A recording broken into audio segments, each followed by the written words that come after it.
Hello everybody. Hope you're all doing well. Let me turn down the music just a notch. This is about right. Just some background music. Okay. So, as promised, let's go over the things I did on Friday and on Monday, which isn't a whole lot. To throw a spoiler right out there. It's I mostly worked on value base. Let me open my terminal. And in just a few, we'll start working on the Remix website. But just a short overview. So, let's see. Let's go to... touch more. Better. Okay. So, what I did for value base is I wrote this little puppeteer. Let me open the code for you. This way you can all have a look. Another disclaimer, web scraping isn't allowed, but I'm doing this for non-commercial purposes. So yeah, let's see. So what I've added is I've basically separated the scrape function from the evaluate function. This way it's easier to handle pagination, which we handle in this while loop. So what we do is basically we say, okay, while we are still reading out today's posts, keep going. And if it's not today, then break the loop and log out the results in the CLI tool. Let me see. So maybe I can do it now. So pretty much if we now run this script, so if, for instance, let's do this. It's running the value based script. It's getting all the pages, getting all the results. And now I'm getting back this awesome list of posts. If you were following the development, you probably remember that I was getting back all the posts. Now we are doing just a simple filter where we say, okay, does the title, which is this thing, end with a question mark? Then I always want to see it because those are questions I might want to answer. And I also added a simple include, so string includes, to see if looking for is part of the title, because I noticed that a lot of posts that didn't end in a question mark but which I might actually want to explore include look for, so looking for developer, looking for a technical writer, looking for someone to yada yada yada.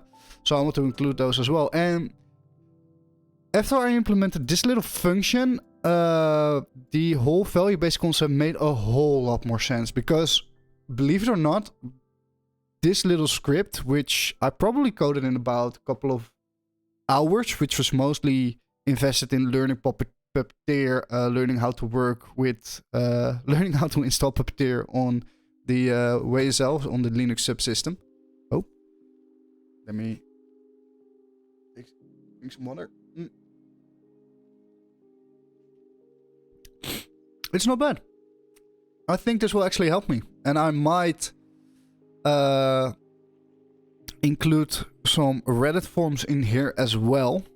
And maybe, just maybe, in a couple of weeks, maybe months, or maybe sooner rather than later, I will look into some GDP3 or some sort of AI which can filter out these posts way better. So basically, this is already great, but can we make it better?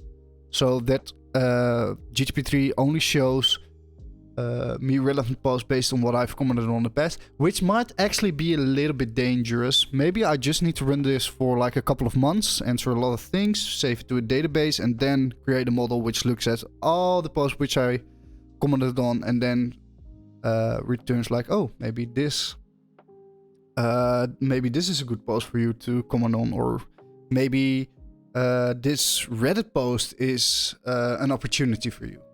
But we'll see. I mean, I'm pretty content with this. The next step will be to run it in some sort. I think the first step will be to hook it up to a Notion database and make sure we don't push any duplicates to that database. And then the next step from there would be to set up some sort of... Actually push it to a server and set up a cron so it runs every, I don't know, 6 hours. Or just every 12 hours, 2 times a day.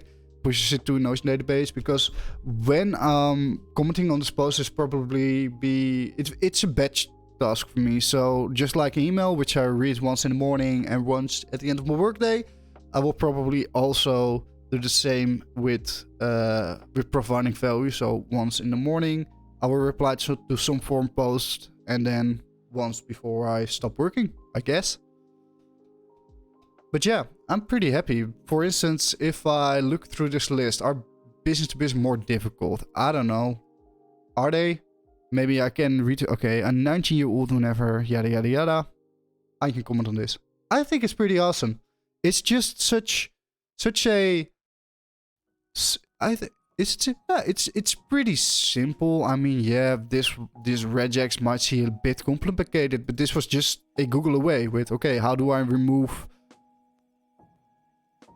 what were new lines and white spaces were included, I think. So how do I remove certain sentences from string? You Google it, you think, okay, this is exactly what you need. I paste it in, you learn something new about regexes, and you move forward. The same for this spinner. So I wanted something to indicate that the script was running.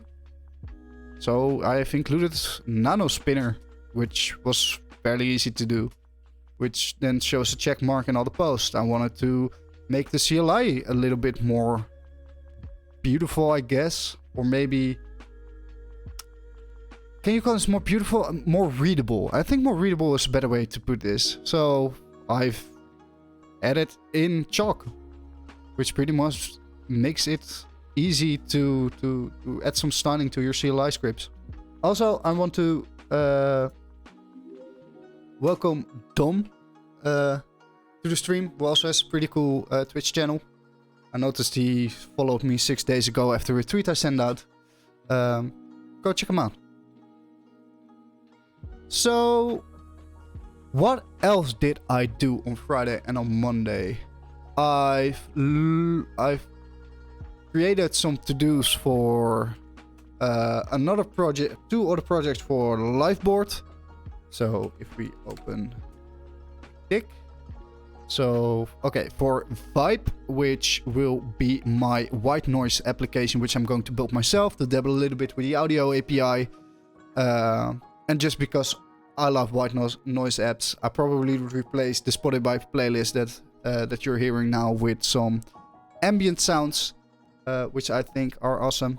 There's actually this one guy on YouTube which gave me a little bit of inspiration for why this checks out. So if you go to YouTube, awesome video, awesome guy. I believe he's Japanese. Dev's life. Devil's life, I don't know. But he actually made a holographic terminal. This looks awesome. I will post a video in here. But let me pause Spotify. So if we go into prepare plugin, for example, you hear the ambient background noise of the birds. I don't know if this is actually outside his house, but I believe it's just an audio track running. But I watched this whole video this morning and it's relaxing. I don't know. It's awesome to look at. You can concentrate better on the code instead with low. I like lo-fi beats, but I rather run some ambient sounds in the background. That also allows people to run their own music over my stream if they want to. Just as there was a thunderstorm or some birds outside the window chirping. I don't know. Might seem like a great idea. Actually, let's try that, because there is a white noise app out there, a soft murmur, which I'm going to compete with. But am I going to compete with it? I don't know. I see it rather as an improvement, and I have some other ideas for marketing as well, as you see. Like, I want to investigate what it will take to... Does this work? Does this pick up? Yeah. So I want to investigate what it would take to programmatically create YouTube videos. So basically what that requires of me is that I create a mix for an ambient sound. So maybe I might mix some rain together with a thunderstorm and some wind and a fireplace in the background and maybe some mumbling persons way further in the background. And then I want to basically loop that for an hour, 1.5 hours, maybe do some dynamic things that it's not just the same loop over and over and over and over. We'll have to see. We'll figure that out on stream as well. Then bounce it as a full audio track. Get someone on Fiverr or Upwork to create a visual for it, upload it to YouTube, and do some marketing for that. We also need to explore monetization for this application, but I don't know. Let's first focus on creating a good interface, curate some good sounds, which are actually free to use for commercial projects. Maybe look into how to record our own sounds. We'll have to wait and see. I think this will be a nice little project. And then on the other hand, we have Liveboard, which is a bit more of a complex project. I think this will be... No, I know for sure that this is the hardest project of them all, because I'm thinking about running some sort of marketplace for this, where people can bring their own data to create their own dashboards. It's a little bit fake, but we'll get to it. Then again, I only made some task for this instead of working actually on it, because yesterday wasn't that great of a day for me. I had some difficulties with starting up some I don't know. I just wasn't in a good mood. Okay, and now the moment we've all been waiting for. We are going to start working on my own website. So let's see. I've already set up the remix project, which we did last week, and I also included Tailwind. So let's see. Let's open another browser.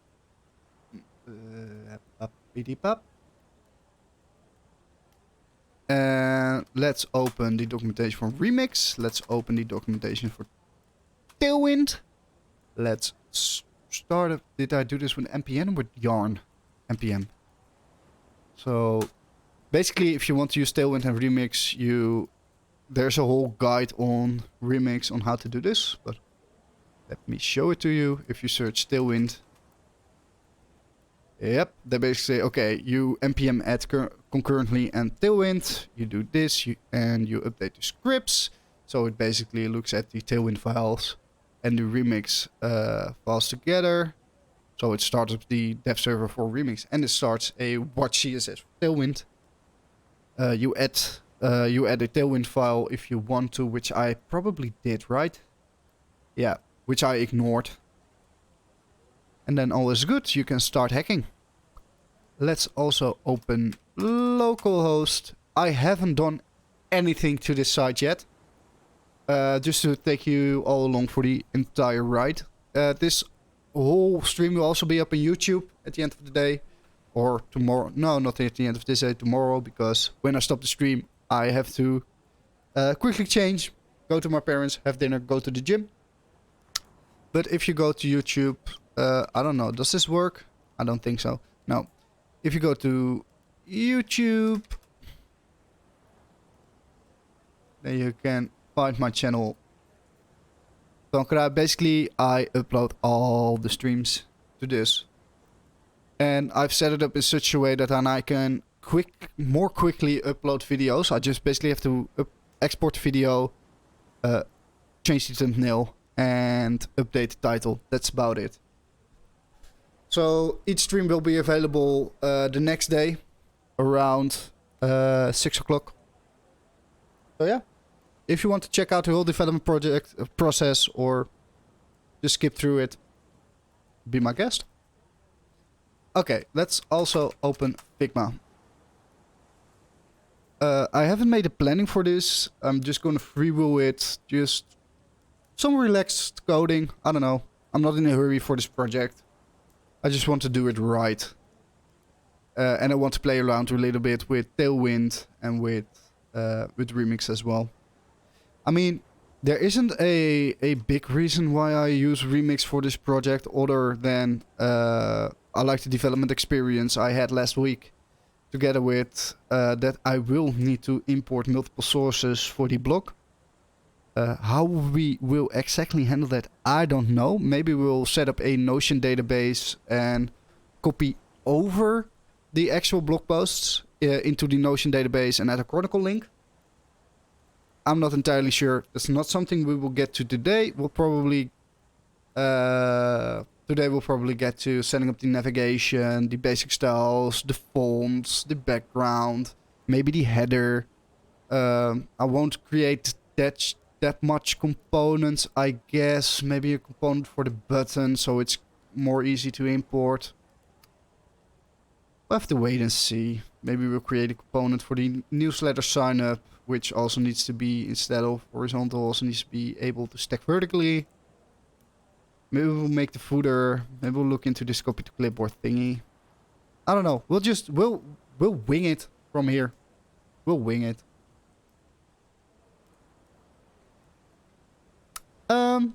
So let's start actually with setting up Tailwind to include the fonts, set the background color, and let's remove all the remix basics. So div style font family, we don't need this at the moment. Let's just do a main and let's say h1 van pruik.com. Alright, then we don't have to do anything with the root. We basically have to send up a font family inside of the, if I'm not mistaken. Yes, so font families can be specified as an array, simple comment delimiter string. So by default, Tailwind provides the font families a cross-browser sans serif stack, a cross-browser serif stack, and a cross-browser monospace stack. You can change, add, or remove this by adding the font family. Yeah, exactly. So let's go to Tailwind, the Tailwind config, and extentity. So I don't know, does it need to be in the extents? Or I guess this needs to be in... Oh, I just received an invoice for my remote101.blog. Right. So we'll have to font family. Oh, so it needs to be in extent, right? I guess that's right. Am I on a correct? I meant incorrect. I'm never sure if I need to extend this or... Okay, and how do you include a font family? Do I...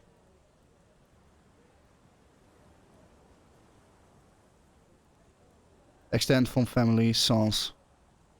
Ah, exactly, here it is.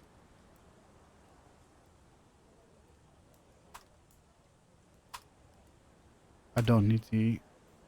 And then we have sans. Then we do this. And then we need like... default theme font family. Yeah, I actually want to include the default theme font family sans.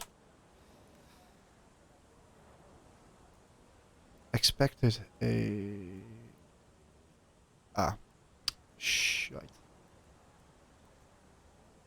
Wait.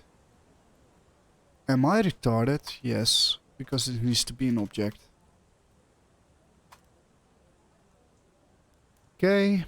And now we need to go to... Where is the customization file? I didn't set it up last week because I didn't think I needed, but I actually needed to set up the font family, which I want to import via CSS rather than do it in the head. Just a second though, I will just quickly put on a t-shirt because it's pretty warm in here for some reason. Be right back. Just give me a second.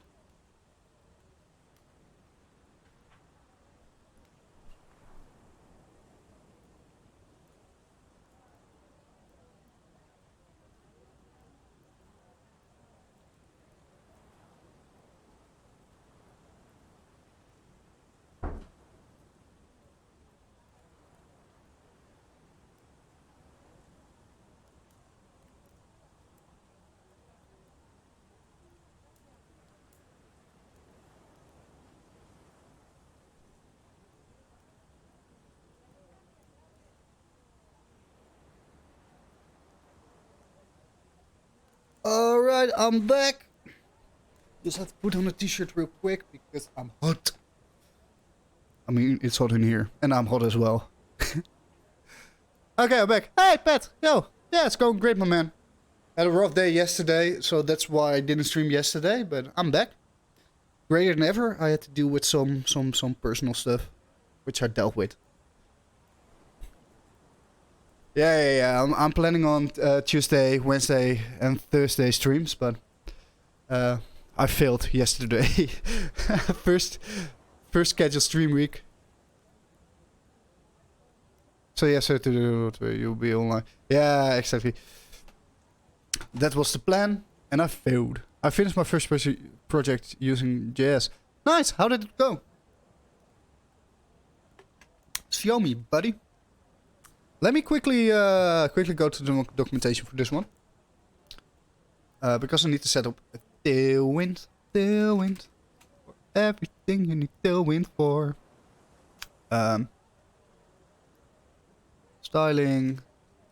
Why can't I find it? Okay, finally this. If you want to use the Tailwind supply method to extract custom classes, create a CSS file in G styles. Tailwind. Didn't I include this? ¿Qué pasa? Okay, no, I didn't. Okay, so add a new file, styles, tailwind.css. Then we include this one. I don't need the components layer just maybe I need it. Do I need it? I don't know. Let's just layer components. I don't know if... Come on. I don't know if this is the way. But basically what I do need is to update these build steps. So... Not package log, but package JSON. And we need to dev CSS build. I've seen your chat message, Pat. Just a second. Layer rule node is not editable. Oh no! So wait. Yeah. So I basically need to do this and just leave it empty, and now it will not complain. Experimental rebuilding.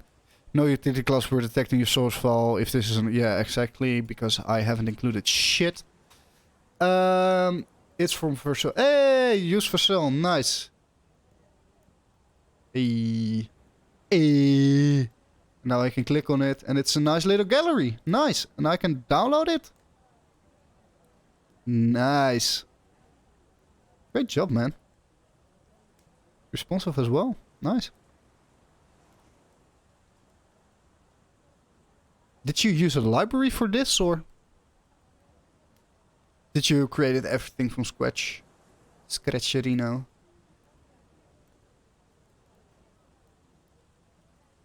Hey man, doing great. Sorry I didn't stream yesterday, but I'm back today. Just everything works for shoot, just a little bit mobile for sucks, but everything's working correctly. Yeah, I think it's working well. It even has some... It's pretty accessible as well. Nice. Works with keyboard. Cool. And it works with escape as well. Maybe you could I also added key fixture. Yeah, just a small gripe I have. If I use tab to, as you can see, if I use tab, you see this is activated, and even your name is activated. Maybe you could also make it more accessible if I use tab, that I can tap through this and hit enter and then the pop-up opens. Just a small challenge. Do it what you want, but that might be fun. That gives you a little bit more insight into accessibility. Easy. Nice. Okay, so let's include the font. Which font did we use? I guess it was Poppins, right? So we go to fonts.google. Oh, faculo. Did I add a timer? Nope. I need to toggle everything for the government. Otherwise, I can't get tax benefits. Let's do this and let's say develop site. And we started this at 2 o'clock. Easy. 3 months ago, I didn't understand anything when someone was making it, but for Discord now I check it, and I think that's awesome. Yeah, reading code is actually a large part of getting better at code. I mean, my first internship, the most valuable lesson I got was, yo, take a step back, just read the code that's in front of you out loud. What does it do? Line by line by line by line. That helped me in such a big way.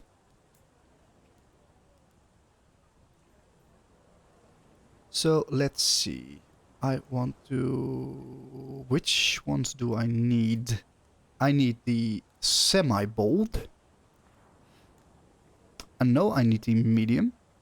I know I need the semi-bold.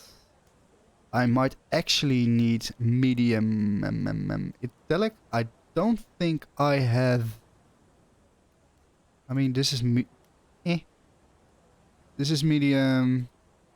This is semi-bold. This is semi-bold. This is semi-bold. This is medium.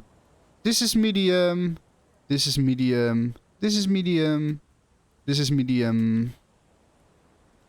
Regular. What happens if I make that medium? I like regular more.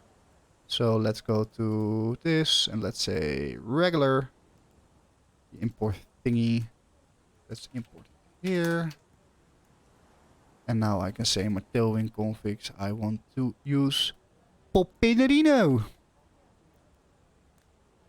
And if I'm not mistaken, this needs to be...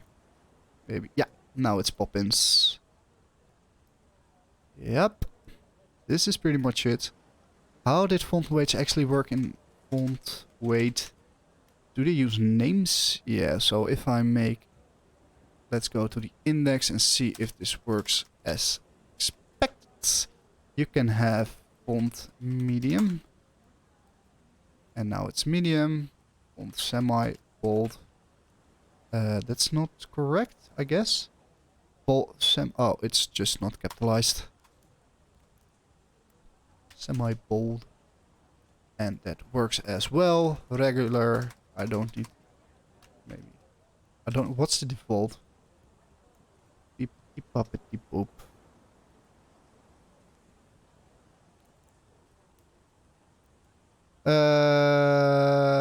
By default, still, okay, I don't know. I think regular is the default, right? It's React, right? Yeah, it's Remix. But it's React.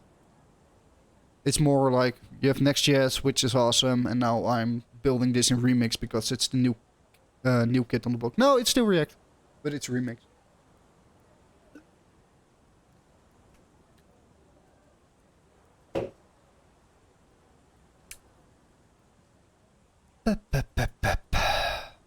Okay, so we added the font. That's nice. Now let's create the... Is this color in Tailwind? Colors, default colors. No, it isn't. And how do you extend colors? You can go to your Tailwind config. You can do colors, and you can be like create your own color type. Okay, color object syntax. Let's say brand, I guess. So colors, which will be an object, and we can say brand, and then we can go like maybe make this a 600.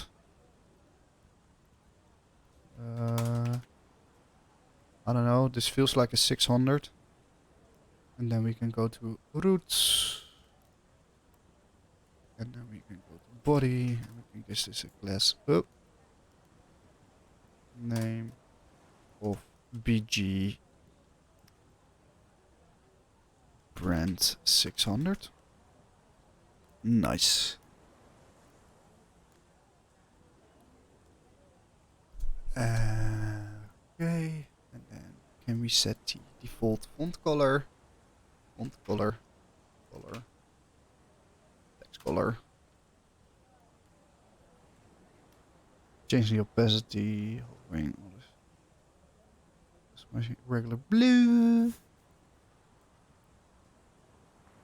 Yeah, I know we have arbitrary.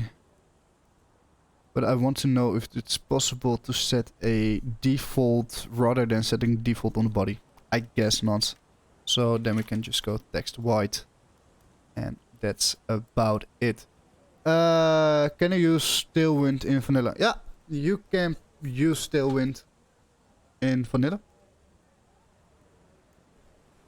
Pretty much you can even use Tailwind to the extent that you just import it. It's not the most performant way, but you can just use the CDN. But what I would recommend is use the Postgres installation method. Or I think they even have a here installation. Oh yeah, they have a CLI, so you could use the CLI for this. But if you use then you can still use vanilla, because it's, don't be worried about Node.js, because you can just bundle everything inside of a build. It will pretty much shit out a build file. I want to remake of this gallery. And we check it up and download some cool things to make the project better. I download Figma. Add draw mind. I don't know what that is. What is that? Is that a tool? I don't know. I'm the tool master. I need to know. Create your mind maps online and free. Never heard of this. Wondershare. Oh yeah, so this is basically what I do inside of Figma. But you can create a little bit. I think you not a little. You can create more complex mind maps. Okay, so now we have this down. Now we want to create the... What do we want to do? Do we first want to create this header? No, we want to create the navigation.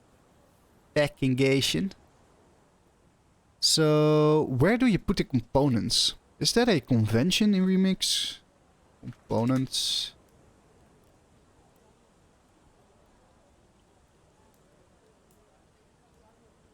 Yeah, but where do you import the components for?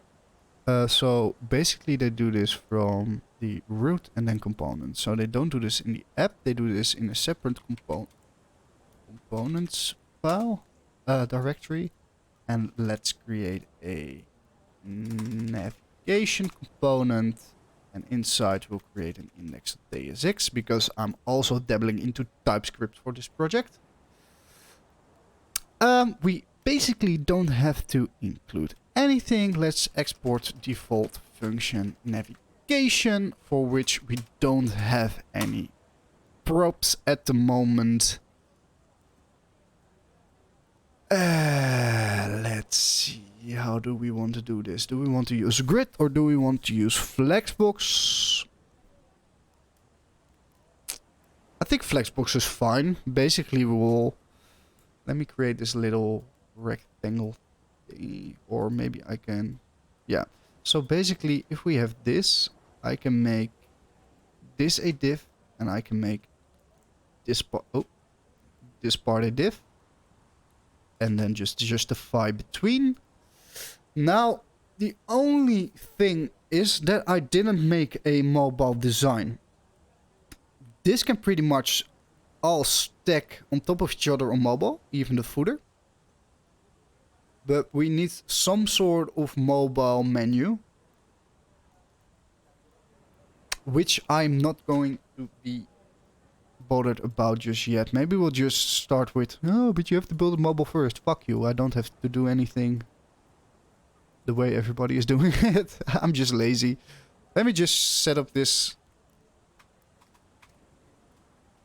thingy. Let's do it smam as well. So this is actually a header. And the enough is one of the... Can you say that this is enough? Because it will be a link. So yeah, it has to be included inside of the navigation. We have a UL which has like 4 to 5 allies. So we have projects. We have about me. We have blog. And we have contacts. And this will be a button, this final one, but it will still go into site list item, which will be hire me.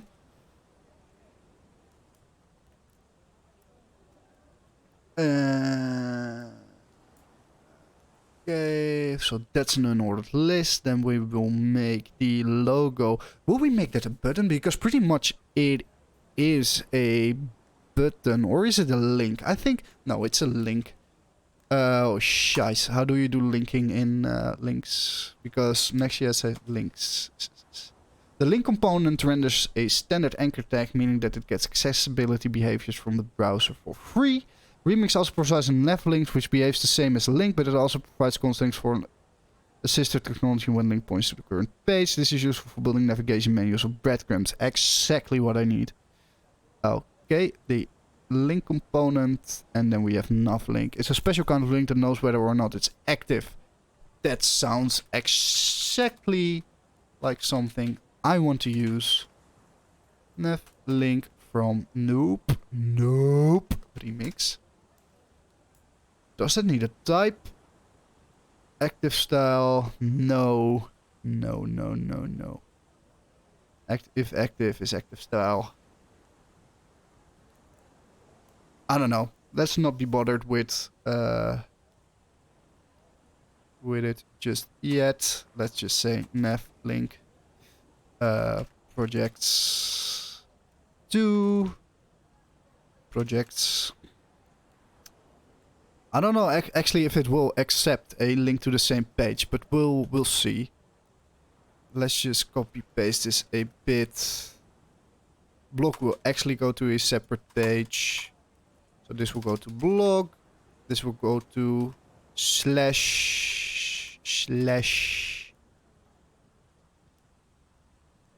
about me. Table behind you is from IKEA. Do you mean this table? Or do you mean those small coffee tables? Salon table. Actually difficult to point. That's why. Yo, yeah, those are two... Actually, those are maybe the best investments I made in this house. Because those two small tables are made from cardboard. They're durable as F. And they were only like 15 euros a pop. So I can't recommend it enough. Because they're high enough. I eat a lot. You know, I live alone. So I eat a lot in front of the TV. Watching a series. Eating my lunch in front of the TV. And those tables are so easy to clean. And if if I nick the table or if I damage the table, I don't really care. They're only 15 euros. This house is my house. Is my house big? I don't... Can I actually show you guys around my house? So, okay. I live in an apartment. That is my... Move a little bit out of the way. You see, there's my TV. There's Hank, my plant. Couch. Sitting area. Then, where I'm sitting right now is in one corner of my house, which is my office, my desk, I guess. Then, if you look that way, you have my dinner table or just my table where I hang out a lot if friends come over. Then there's a kitchen which you can't see because of my third monitor. my pride and joy, my centerpiece of the house. The yeah, what's it called in English? It's my whiskey closet. And then you have a little hallway. That first door you see is my. There's just my washing machine. It's a tiny little. Yeah, it's basically a closet as well. Then you have one more door, which is my small bathroom, and then you have my bedroom. Okay, so it's just the main room. I don't know. I say more. I think it's your. No. This is my entire apartment. It's pretty big for. I mean, I guess you could live here with 2 persons. This will go to about me, which doesn't need an hyphen, or maybe just about. I think that's better. Then we have blog.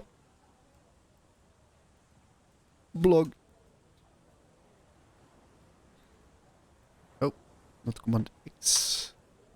Then we'll have contact.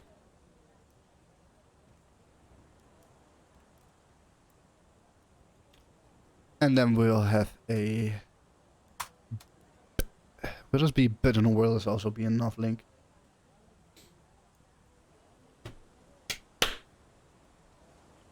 Yep, these / means path.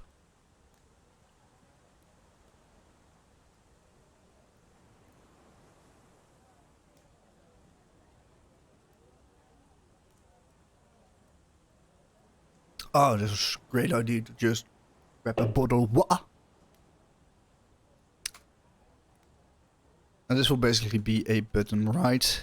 But let's for now make it a nav link until we get to the button, which this will also point to contact.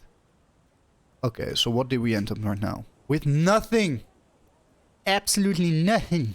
Because we didn't include it. Do we import the below? No. Let's import navigation from components navigation. And then let's do this above the outlet. We don't have to pass it any props. Could not resolve components.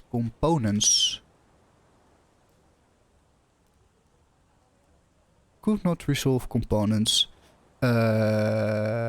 Maybe because this is needs to be in the app directory. Now it is. Okay, so you do have to include this little thingy is basically the root of the app component. Makes sense. Makes a lot of sense.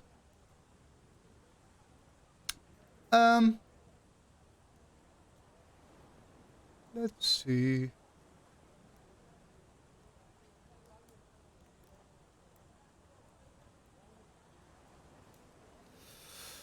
So that is that, and then we make this a needle. Then I also want to have a normal. Can I make it a link? Yeah, we can just include this as a link.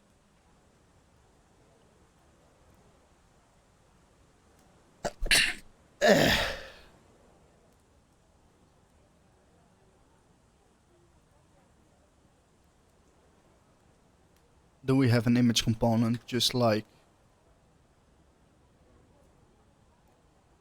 image?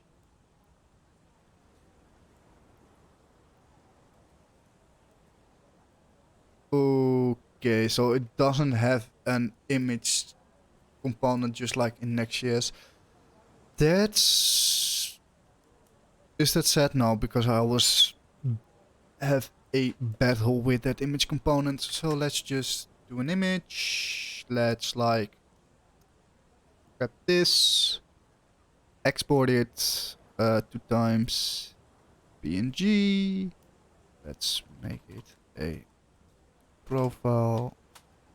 Let's do that and do tiny PNG just to optimize it.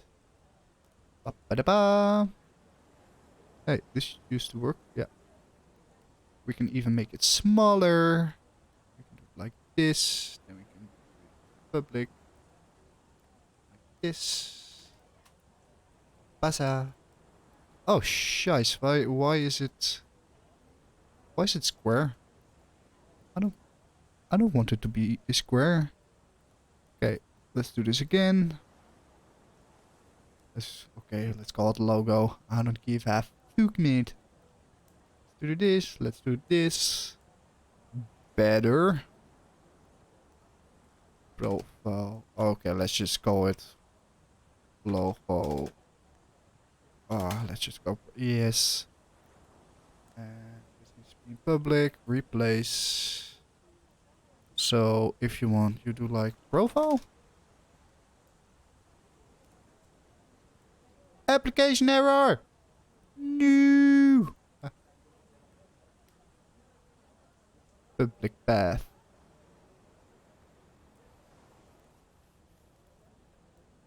Is that it?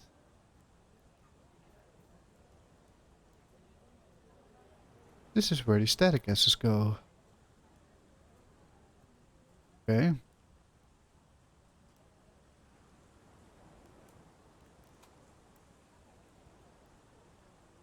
You may as well. Like later. Okay. So if we do social.png, if we search for that, I actually.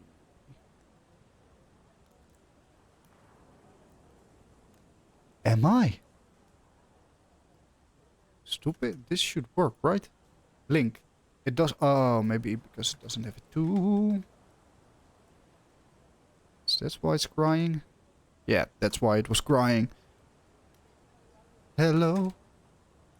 It's me. I was wondering that all these years you'd like to have some tea. I wanted to sing something else, but that isn't child-friendly content.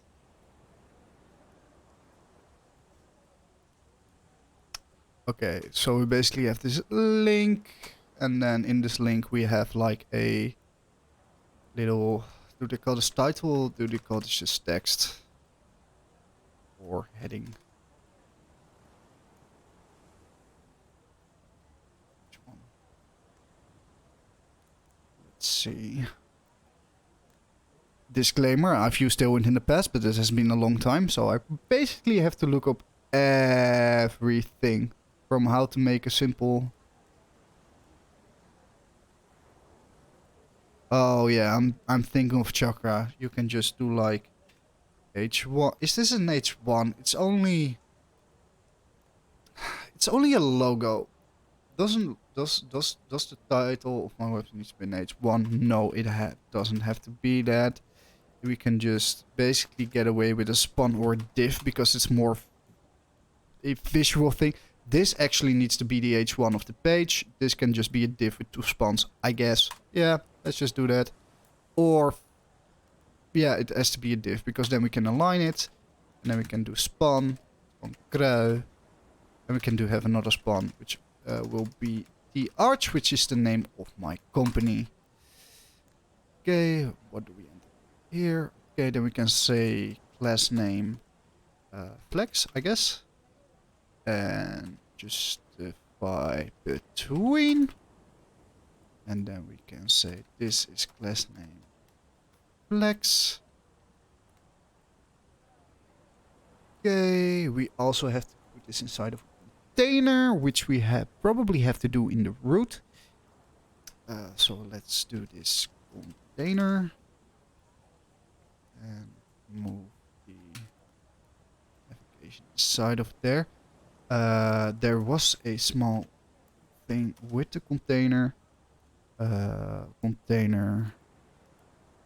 Yeah, okay, so basically center true, which I want to enable because I'm not going to do any crazy things.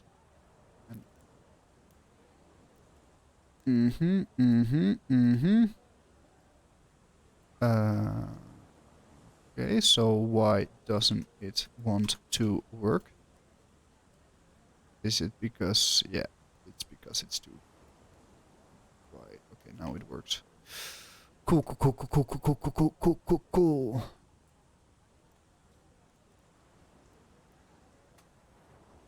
Okay, so this is flex. We probably have to class name. You can add a class name to this, right?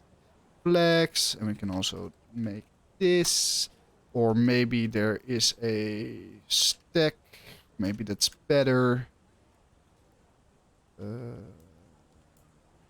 Hey, don't they have haystack or vertical stack?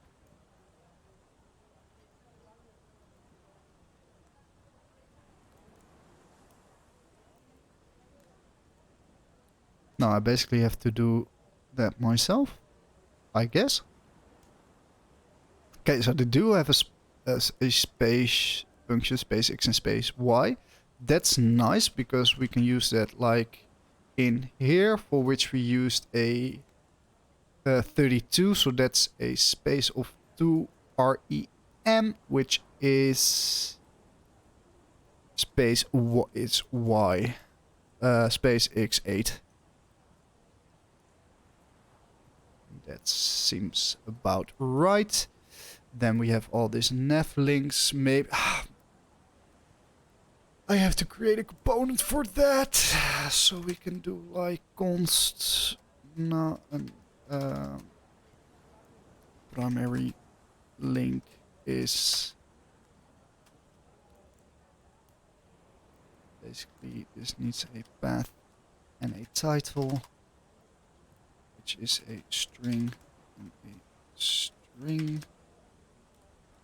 Doesn't this work? String is declared function. Yeah, okay. Then we can return nav link.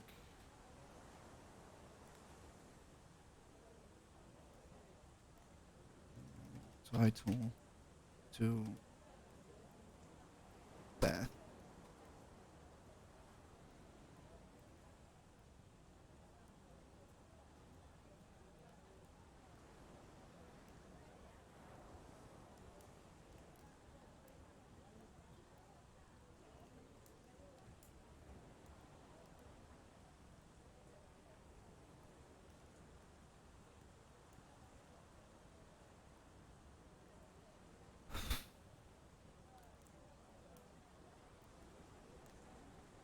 Oh, how do you do that again? Type script. Prop types.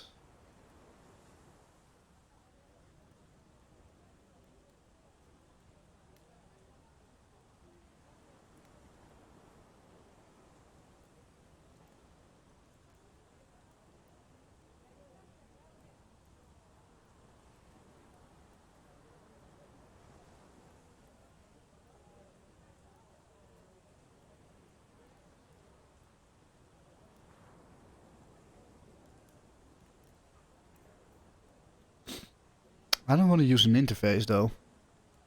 I just want to use, so I can do like this, like primary link props is like path, which needs to be a string, and then title, which also needs to be a string, and then I can do this, and then I need to do like this.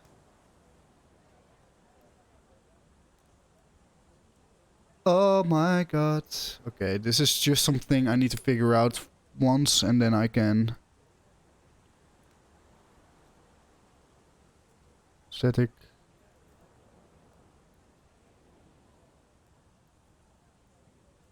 Haba. This is all fairly old.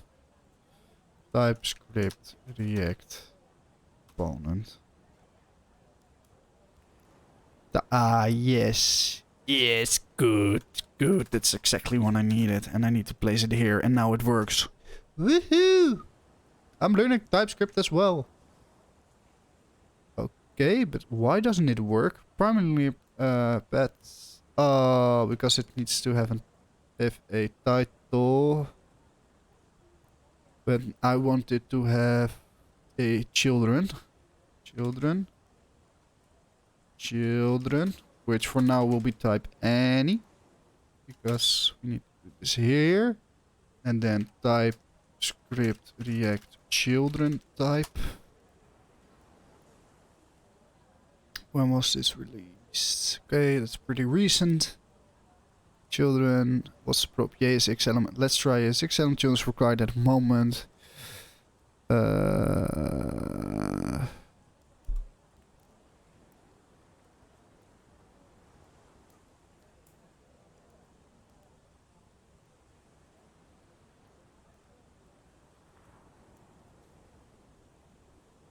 Okay, so basically need React.React node.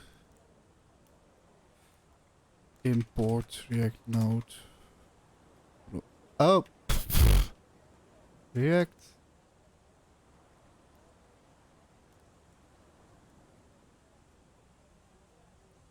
And now it doesn't complain.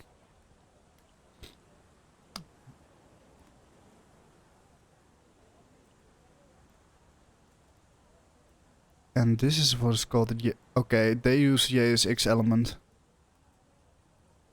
for the type, which basically needs to be... Let's... It's not good enough since it's... Since there could be string and boolean null. React child is incomplete. 2 for... Okay, so basically people agree that it's the right way to go. And otherwise I will have this code reviewed. So we'll know when it sucks or not. But this is great because this way I can now already do font medium. Class, which needs to be a class name. My bad.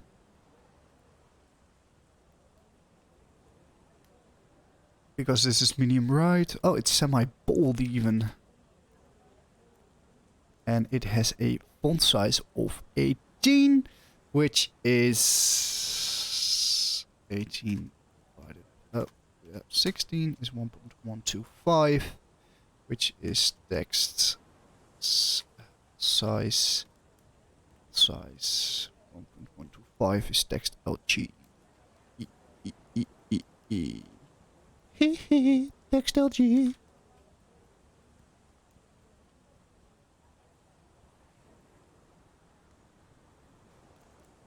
Right? Yeah. It has to be right. It has to be right.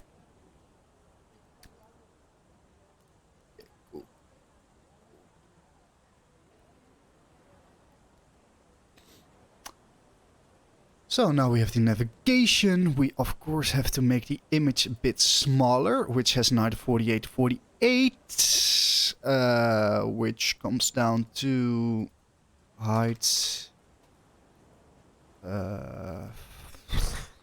Later 8. I'm lazy. I'm not going to do this. 3. 3, 3, 3. It's H12. So we have a class name. Class name, which is H12. W12. Which makes this a bit smaller, which is about right. Then we have this. We need to have this flex. Then we have to make this class name flex goal. Yep, and we have to give this a.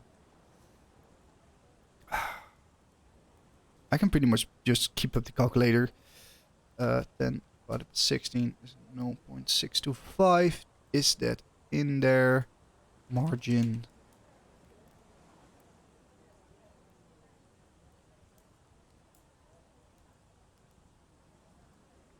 Six to 5, 2.5, which is an ML of 2.5, which is about right. Then we say this is 18. This also has a class name, which is text LG and text semi-bold. Then we can pretty much copy paste this to here, which we say text is 12, so that's probably base text font size. Text base, text is M. I guess 12. So we do like 12 divided by 16 is 7.5. We don't have... Oh, that's text extra small. And we say, is this... It's also semi-bold, but it has an color of... what is this color? Okay, do we want to... believe in miracles. Do we want to use opacity?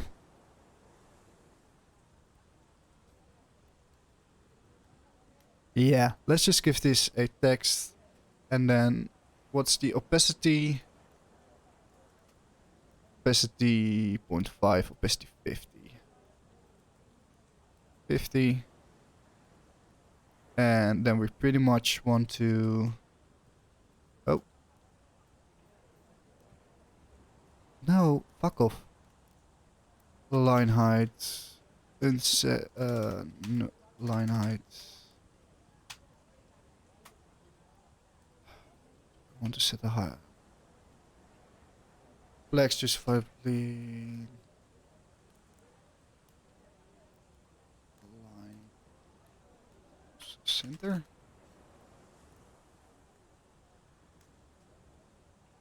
Align. Flex. This is remix. I need this. Align items. Align center. So it's not this. This has to be semi-bold. Why isn't this semi-bold?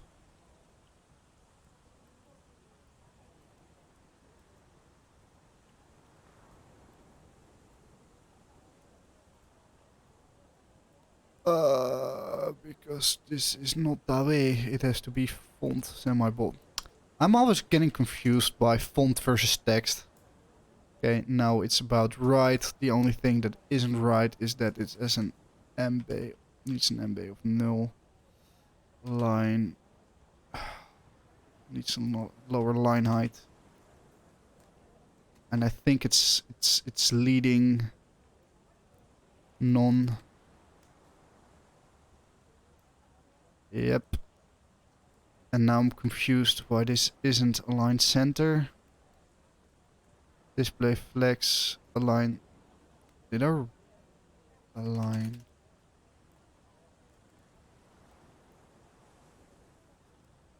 Oh.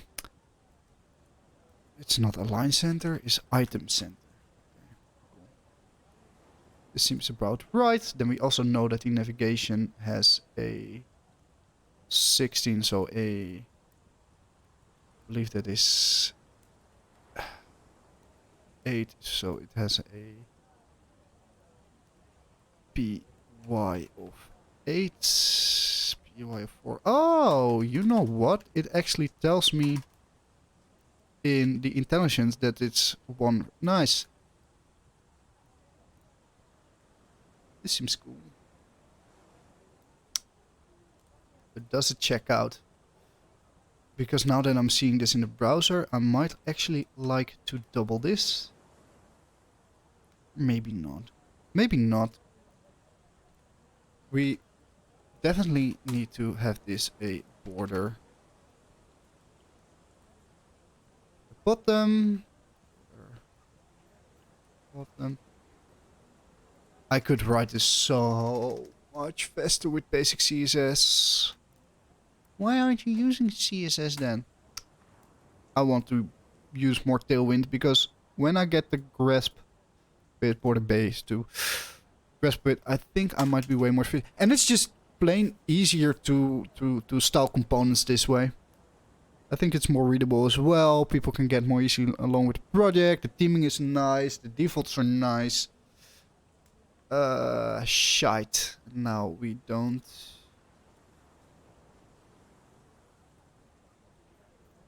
Have it full width. Okay. Do we want that? We do want that, but now it's a matter of the container.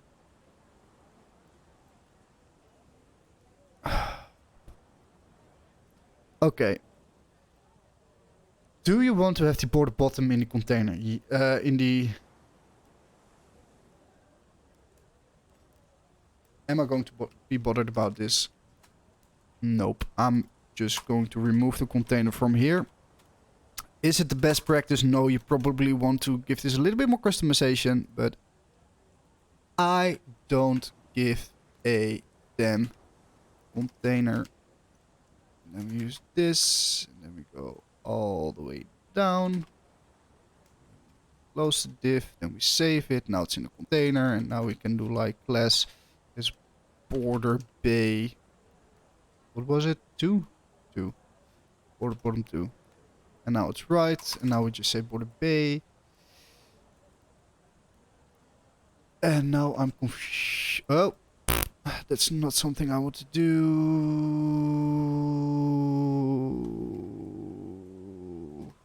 Items center. Okay, that's centered as well. Cool, cool, cool.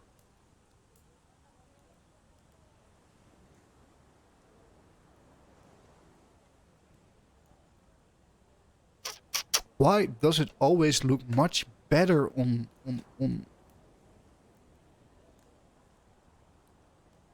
Mac than it actually renders in the browser? That's a case study I need to do. I know it has something to do with the way Windows renders. Am I zoomed in? No.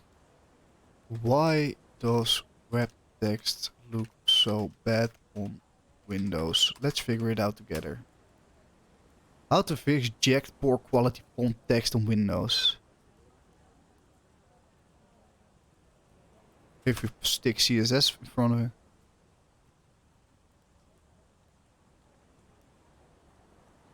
Poor anti-aliasing. Yeah.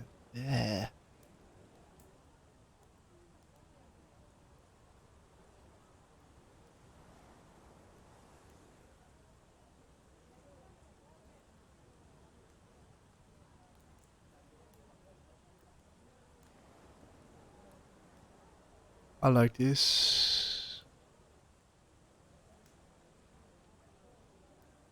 Okay, I'm not going to be bothered about this right now. There might be some nice cleanup task we can do later. Madam Gator. She's fucking up my dinner. Border color. Border color. Border color. Bitty bitty bitty bitty.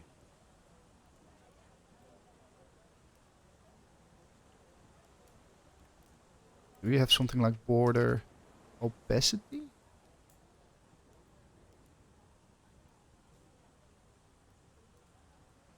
Changing the opacity. Ooh. So we can actually do border white and then 50. That? Is it lower than 50? It's 25. Seems better. But is it 1 pixel? It's 1 pixel.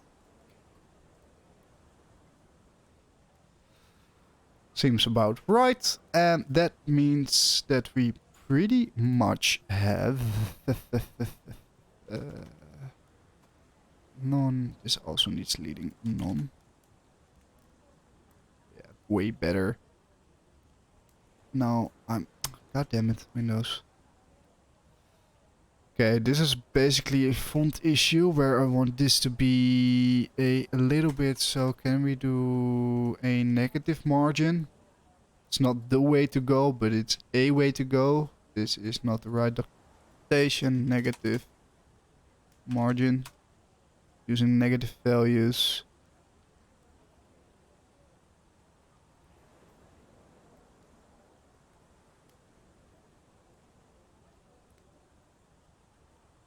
Minus.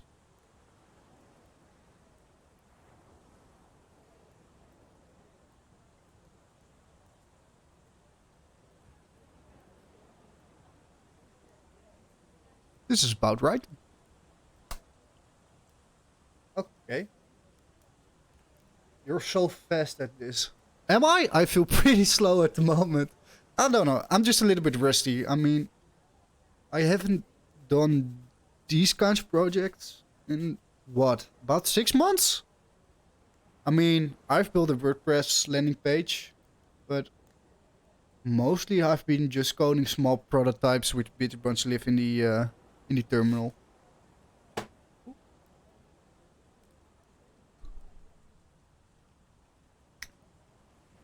it's all about knowing how to navigate around the documentation, I guess. That's pretty much all I'm doing right now.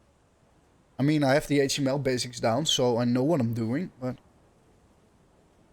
By the way, I collect money for new laptop and I have one idea to create a seller account, buy selling page. Yeah, go for it. I mean, if you don't try it, you won't make any money from it.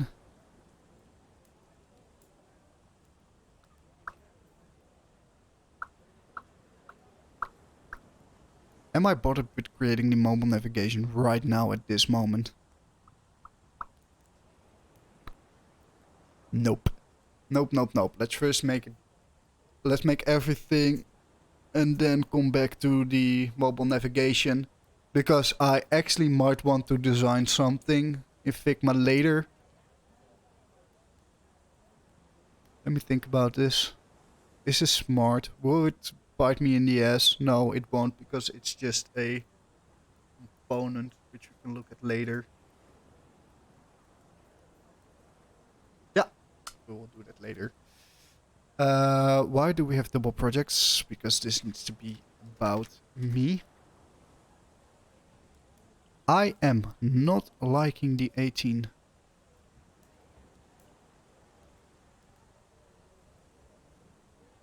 Will I convert this down to be like text base? I probably will.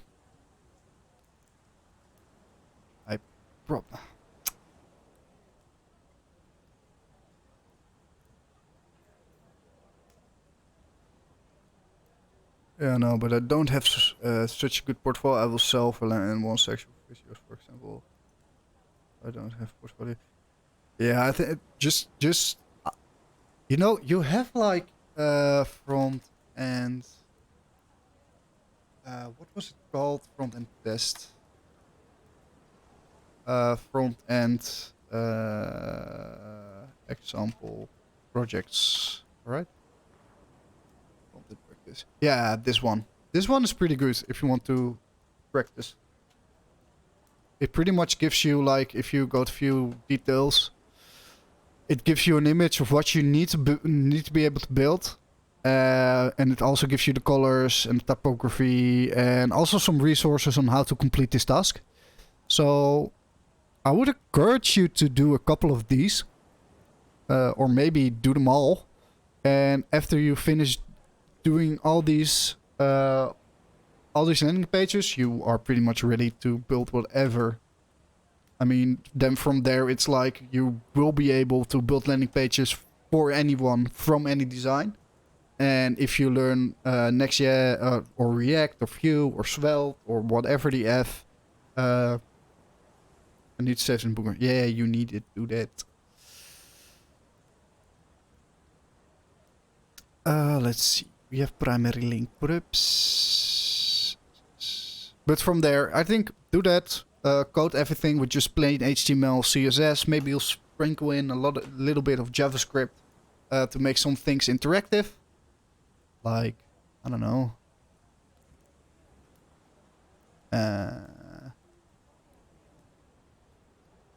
Yeah, like this section. I think this section can actually be done with HTML right now. With HTML CSS. I don't know exactly, but I think there was a spec update like 1 or 2 years back where they introduced some kind of HTML element which was able to switch. Or maybe that was a model element. I don't know. Have a look. But you could... let's see. Maybe Ableton has something. Yeah, what if you change this one to an actual playable video? A background video. You need some JS for that. Or there's video right here. You need to style the video as well. Video right here. Maybe you can do something with scrolling. I don't know. I would go through these exercises. I think you can easily do one landing page a day for learning.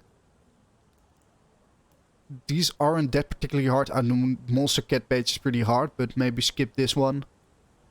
Try this one because this has a pretty cool transition.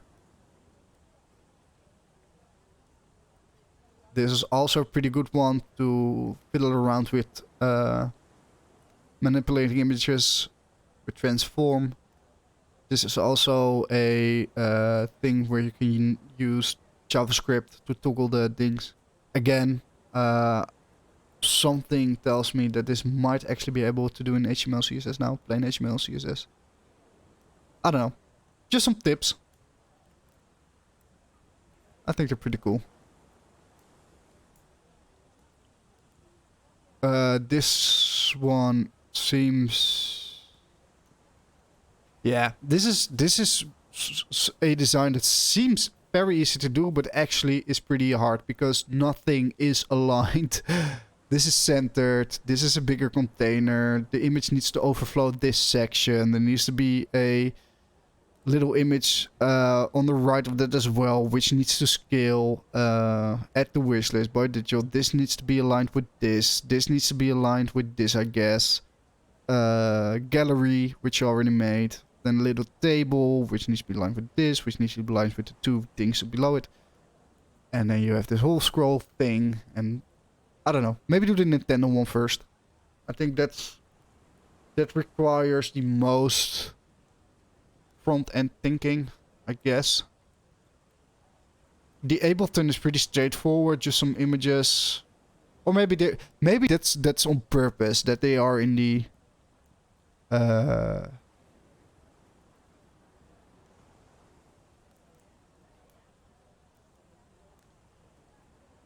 I looked on then, and it's not so hard ever how to make that.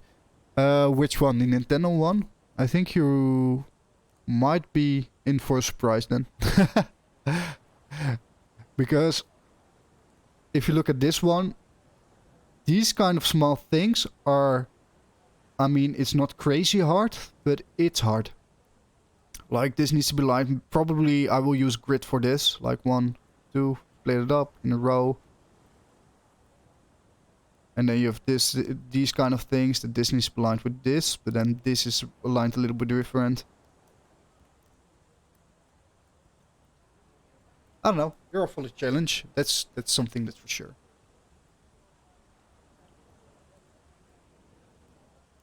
Okay, but I'm getting a little bit behind schedule.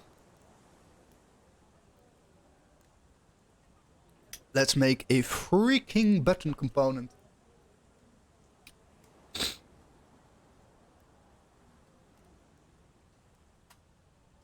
Also, this needs to be... Actually, how do they have a convention for this?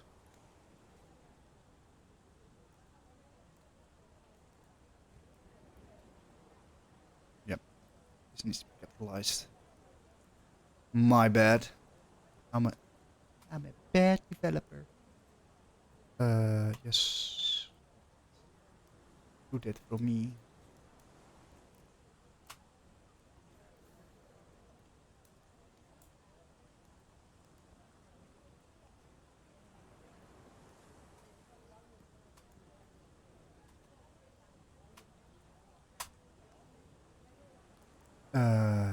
Didn't I make this before?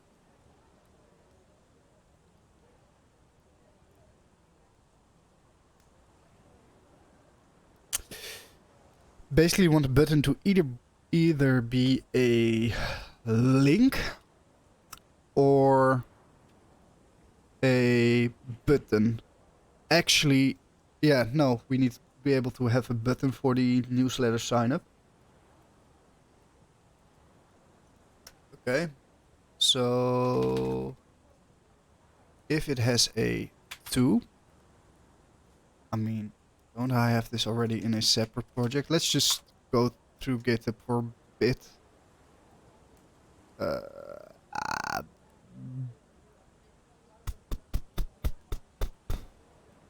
Was it in this project?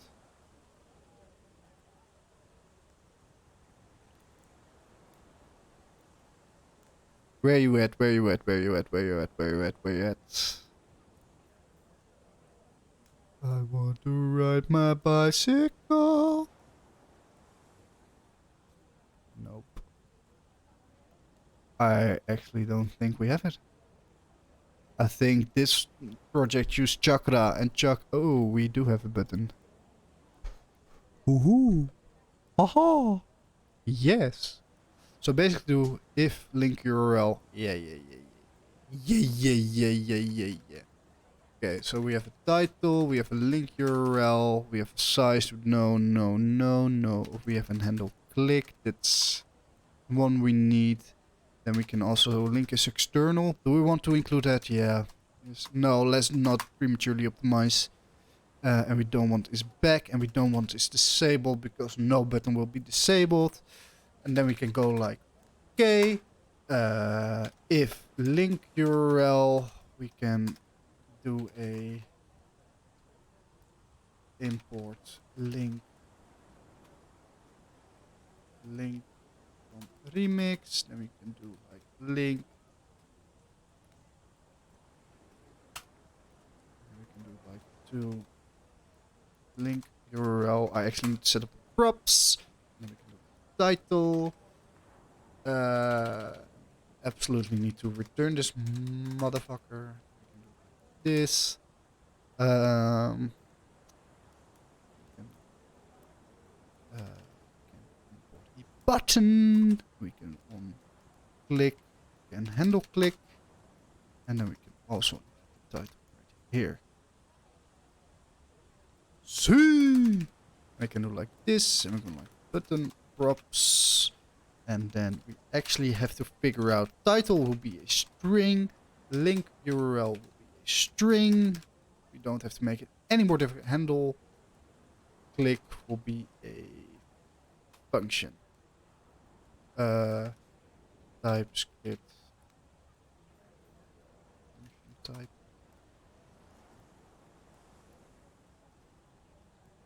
See, but I just want to.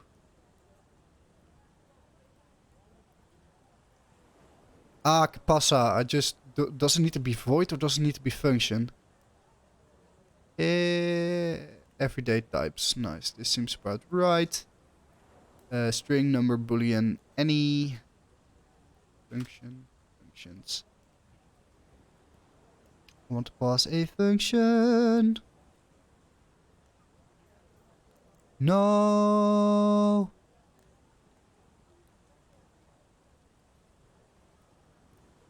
Is this a type?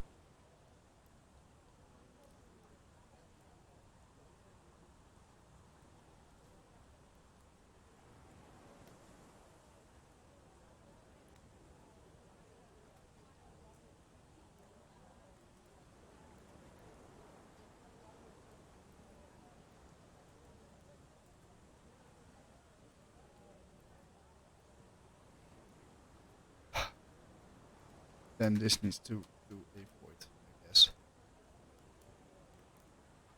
That's the way to do it. Yeah, it doesn't take. And then we can do like this, and we can do props, and then we are good to go. Okay.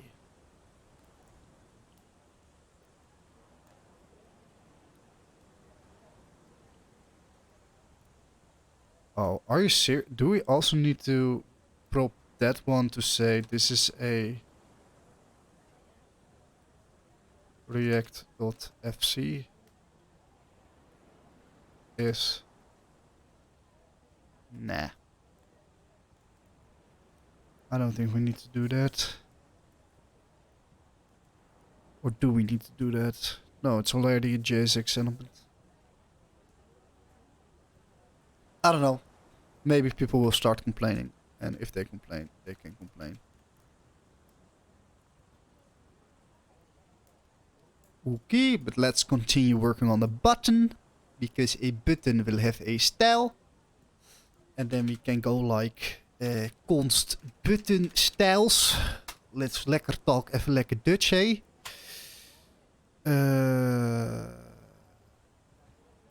Button styles. Okay. Does it need to be an array or does it need to be an object? Needs to be an array. I actually did this before. Let's see. It can just be. I think it has to be an array.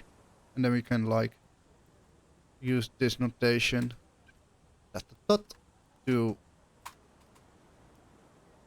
Okay. Or no. God damn it, Twan, it just needs to be a string. Why are you thinking so goddamn difficult? Okay, so we know that the padding, let's see, 49, 49, here's 16, 32. Oh, that's not a button. Okay, so it can stretch or it has a max width. 49, 49. We'll probably have some sizes, so let's just create this button.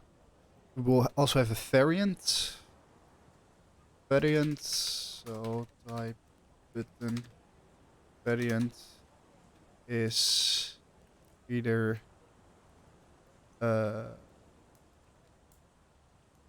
no, let's not get into that right now. It's an enum button variant. I know a little bit of TypeScript, but I need to search everything. Enum button variant. Can we have a default? TypeScript default enum. As far as I know, when the grammar value, you can set the default value of an enum the same way as a number or boolean has a default value. However, you can define a default for a function parameter as you did in construction. Okay, so we can do that. So I know that we have like, maybe we have a primary and a secondary.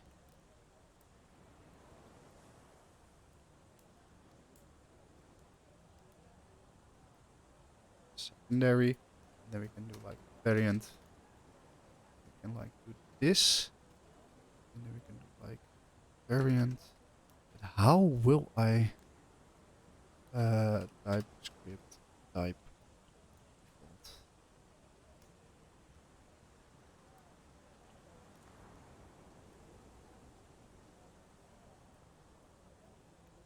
Some type is default some type.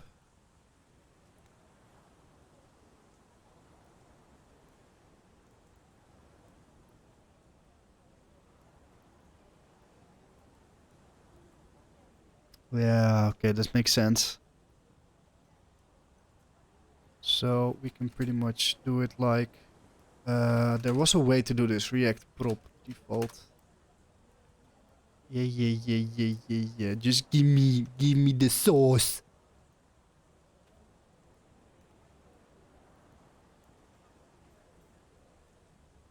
Pop, pop, pop, pop, pop, pop, pop, pop, pop. Beep, boop, boop, boop, beep, beep, boop.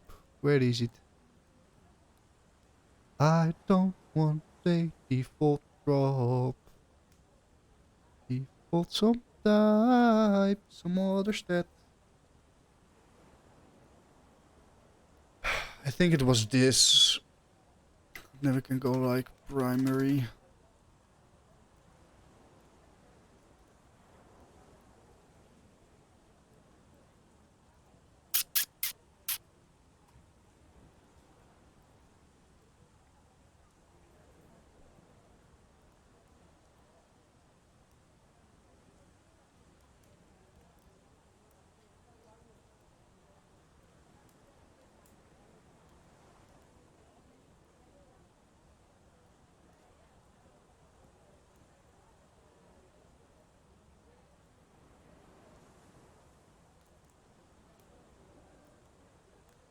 Maybe if it doesn't have a variant, we just do nothing. We can do...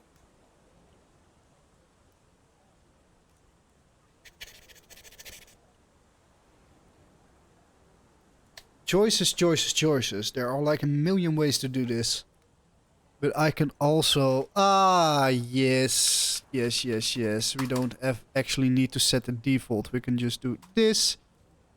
Variant. And if variant is secondary, we can return like, I don't know, black or yellow. Black and yellow. If variant is equal to secondary, why? This continuity will also fall since the type button variant and defined and string have no overlap.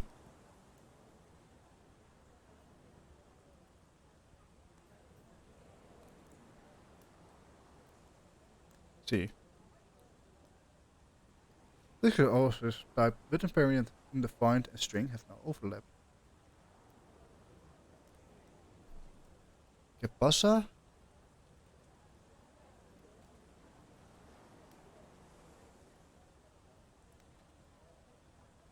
Am I doing this wrong?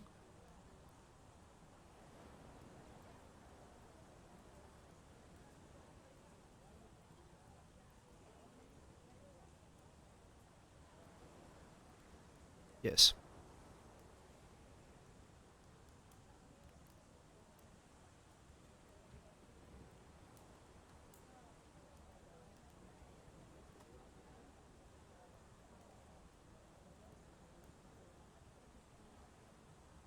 Ah!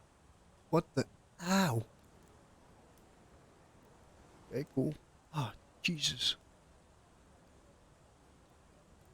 Ooh, sorry.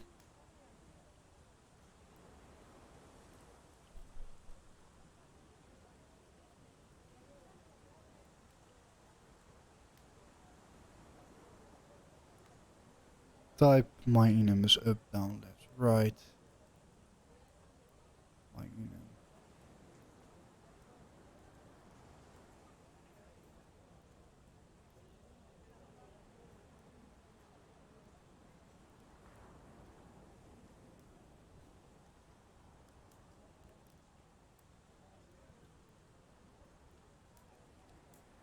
Yeah, okay. I'm not bothered. I think I'm doing this the right way.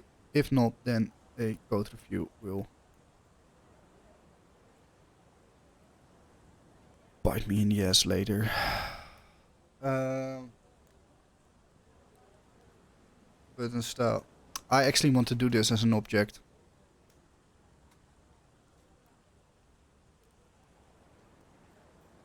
So how did I do it here? Background color. An item center. Tailwind. React. Style. Looks object, I guess. Poopity poopity.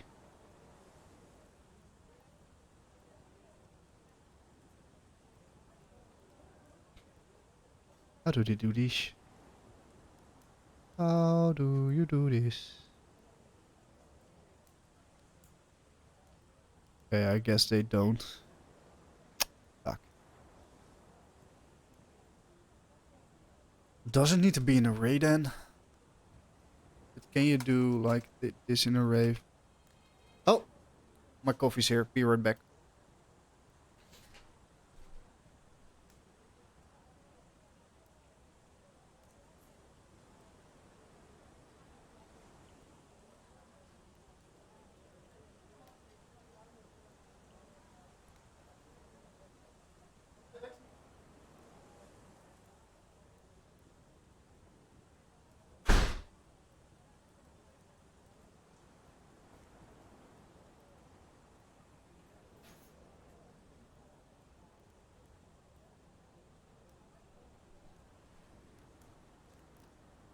Okay. Hello, I'm back.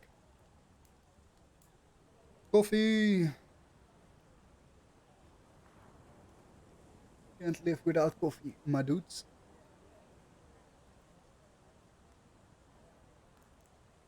Put back my in-ears. Okay, cool. But what's the?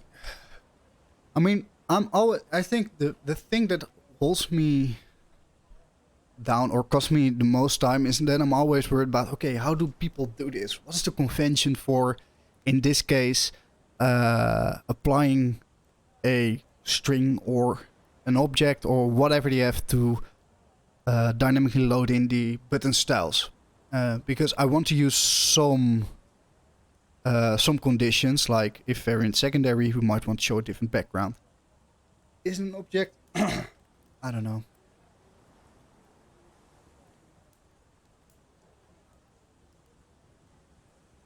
But let's Tailwind React style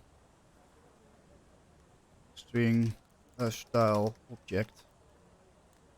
Reusing styles. Yeah, they. I don't need this. Yeah, I can create components, I guess, but why not? Maybe. It's here. Okay, if that, they use a template string. Ah, yes. Okay, so they use template strings. Color one of primary, secondary. Okay, still using strings. Util supply theme. Base theme, still using strings. Still using strings. Still using strings. Still using strings. Design patterns.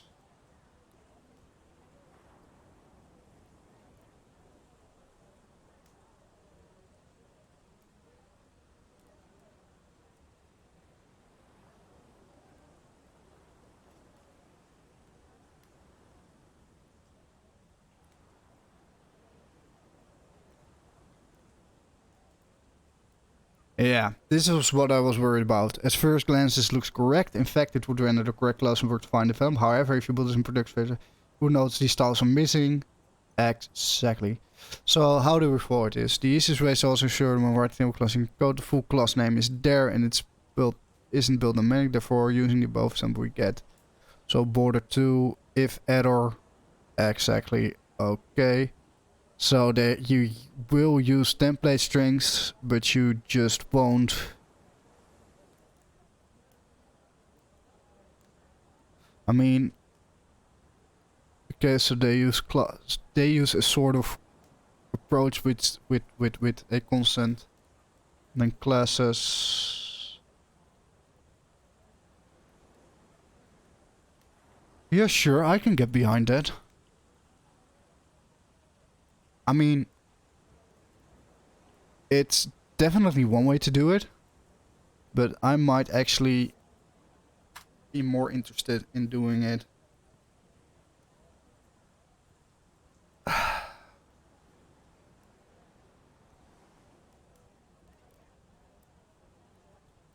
Okay, we'll just use the template string, and we have to remember to write out the entire thing. Otherwise, we'll screw it up. So, const button styles is a template string. Okay. With a calculator, which is pretty much 50 divided by 16 is 3.125. Which, if you go to padding, which we don't actually need because I know like it's 12. X12. This doesn't work. Okay. 333.125. Okay, otherwise we'll just use px12. Cool, and then we can do like 2, and then we do like class name is button styles. And the same for this one. PG red. Why doesn't it work? Oh.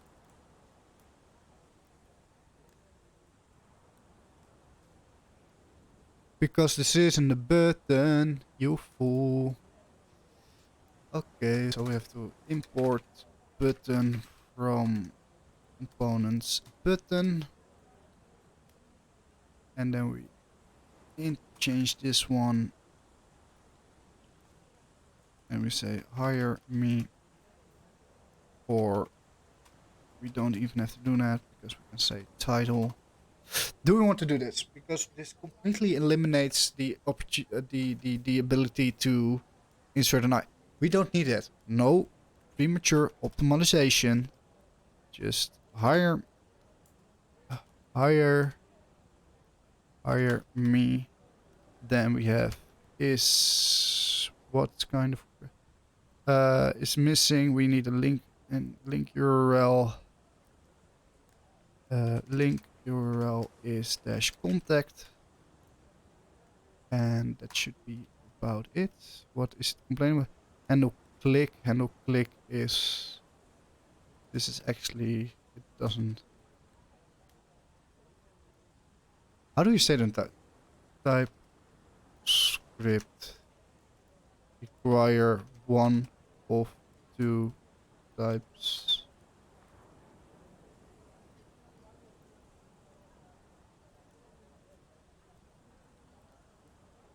Oh, and this is what I hate about TypeScript. So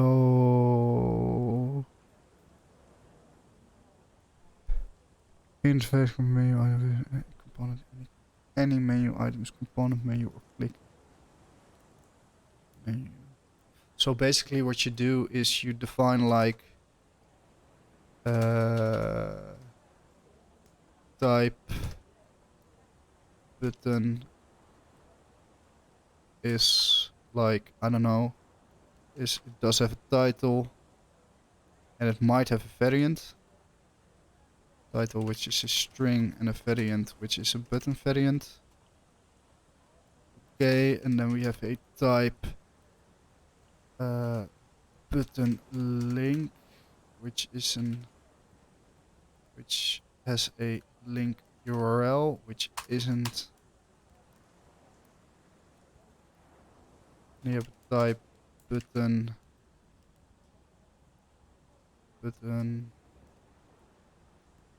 X. I don't know. Let's call it button X for now, which requires a this, which is pretty much a function which returns a void. Okay, then we have everything. So we have default button L. Let's call it button element or button link, and then we have type button props is equal to either button link or button L.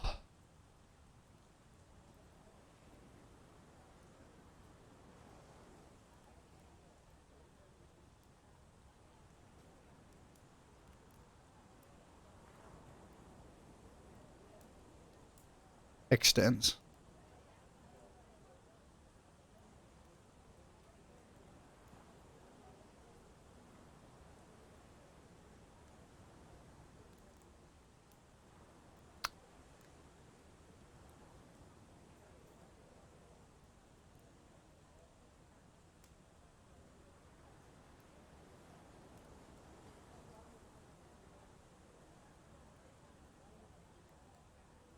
Oh, there's actually another way of doing this, which is type button props. What is the default way of doing this? Can somebody tell me if there are any TypeScript experts in chat? God damn.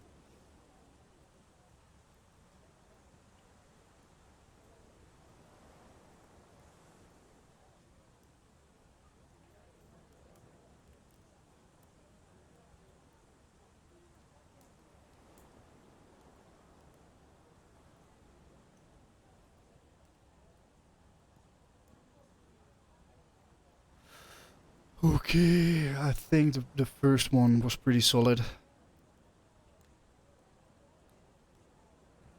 So I don't want to use an interface. So we can do like this. We can say like we need a link URL, which needs to be a string, or a handle click, which needs to be a void.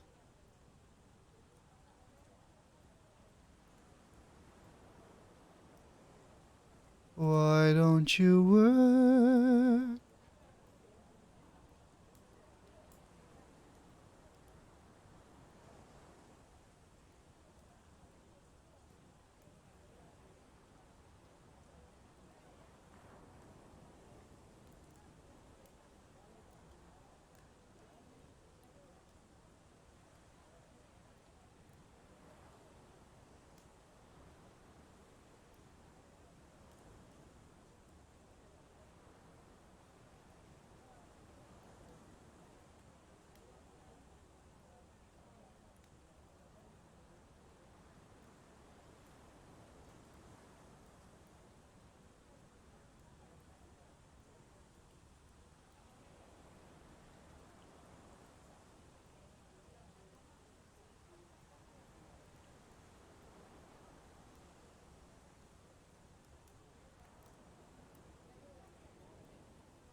This is exactly the way I'm doing it. So why does it... Am I retarded?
Why? Why can't you say...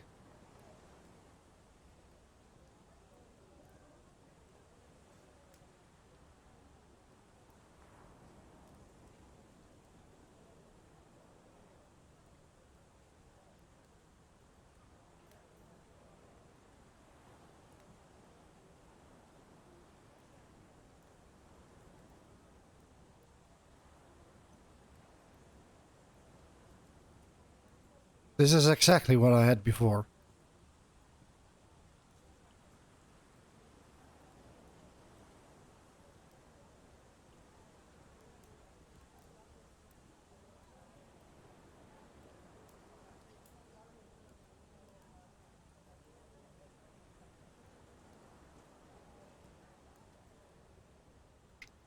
And now it complains.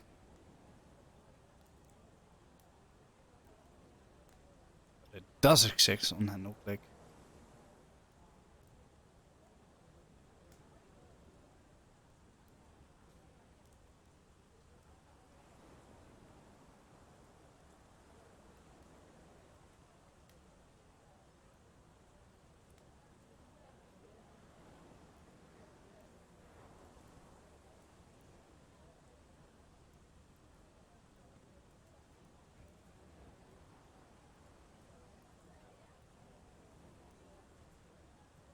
Oh my lord, why doesn't this work?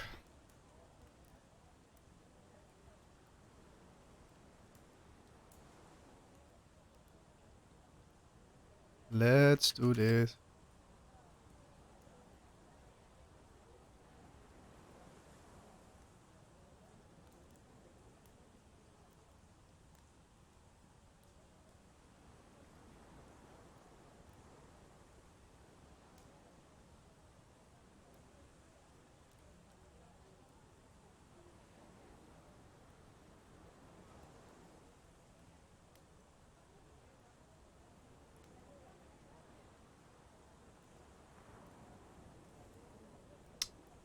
Do I fucking need to do it?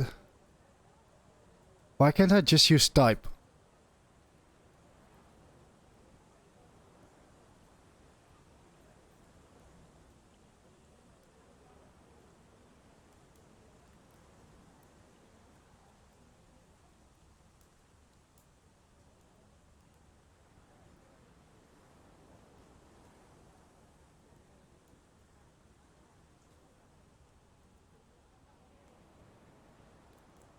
Okay, I need to go to the toilet for a sec. Just a second.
Okay, I'm back.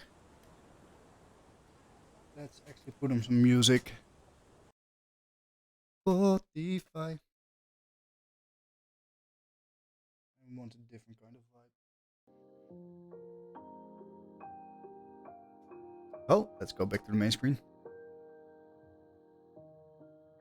Okay, so we are having a little bit of a... We are in a bit of a pickle.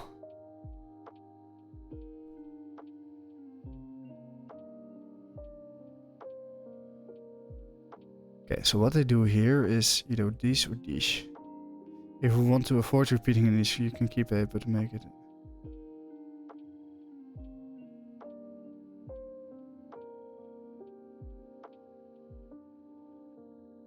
But then I have to make it an interface.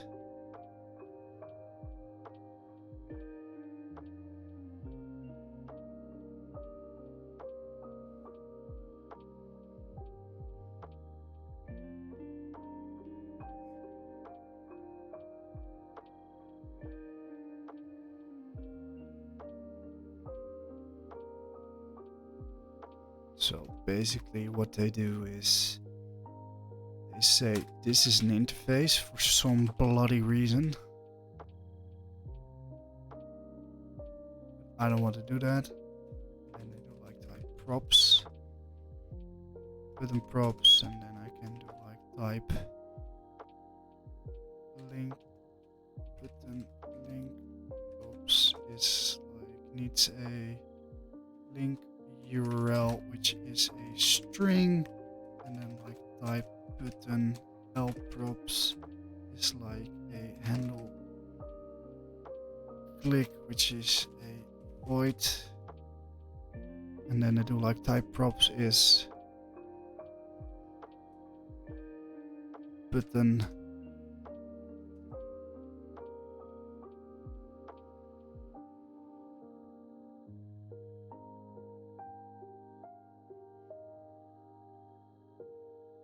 this is not right. I either need to require one or the other.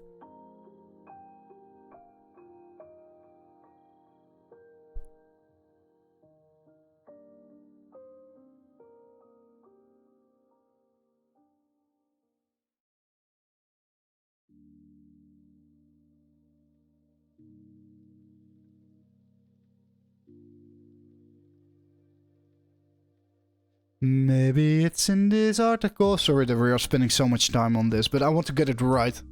Because I actually want to incorporate TypeScript in my other projects as well. So I need to learn it, and I'm obsessed with doing something the right way. Or obsessed. That's maybe not the correct word, but I want to do it right.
Does it really need to be an interface?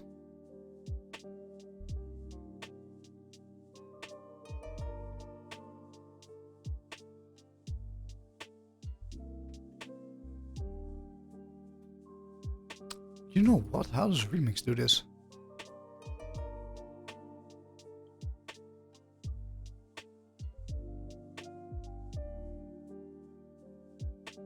Maybe it's just hiding in plain sight, the solution.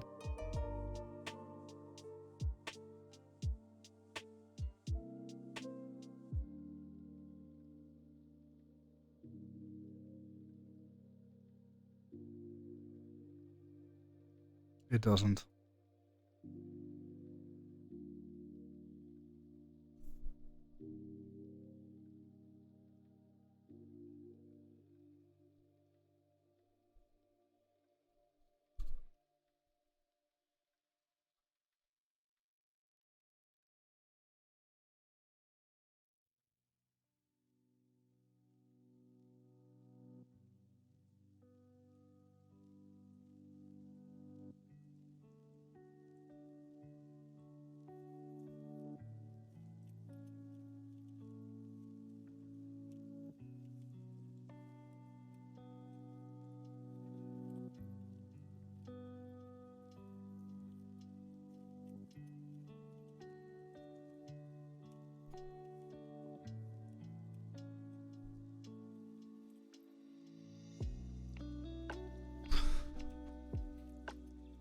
We're going to use an interface.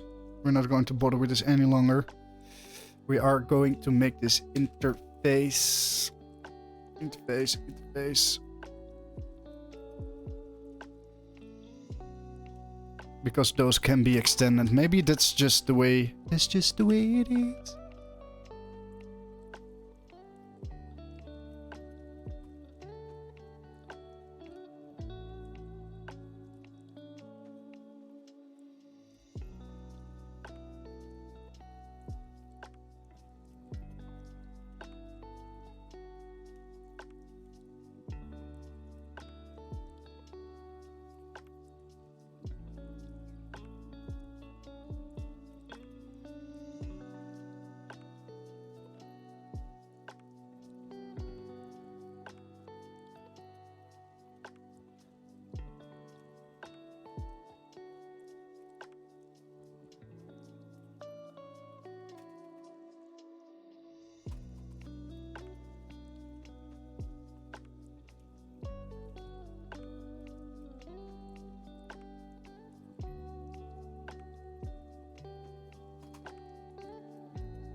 And now it still cries about...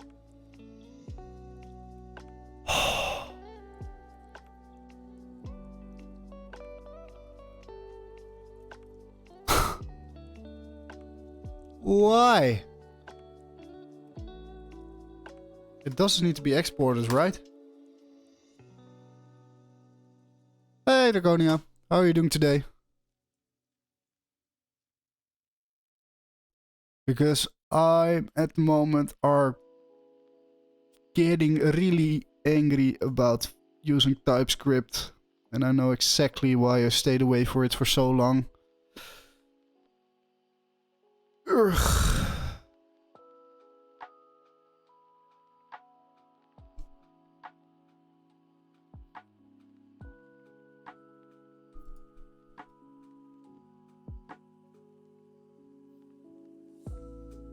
Yeah.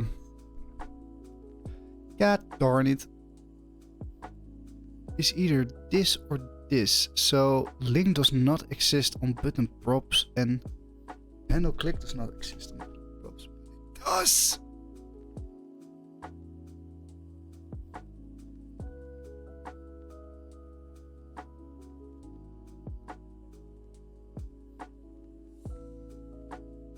Oh.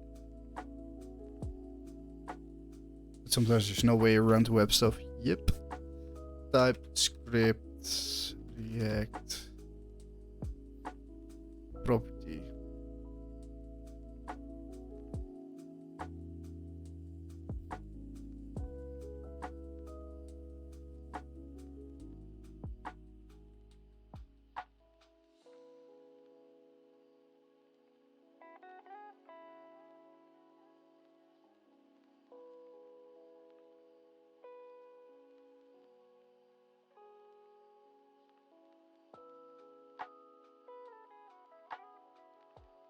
Yeah, right. I do want to require one of either. So.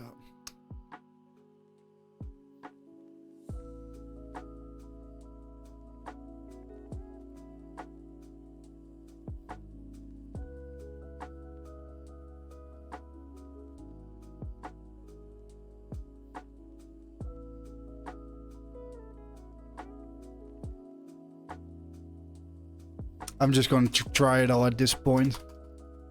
I don't care if I'm repeating some stuff. Because you may write string days, this pet stats, this type pets. Yeah, this is exactly what I am goddamn doing. Ah!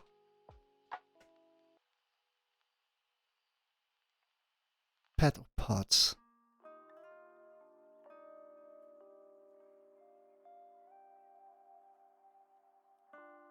I don't want to write generic.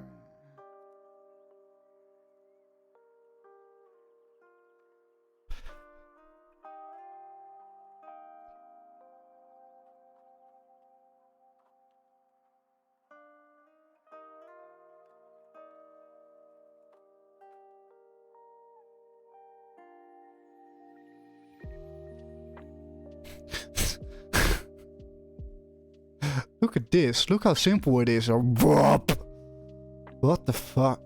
Okay, so the T and the keys and the T key.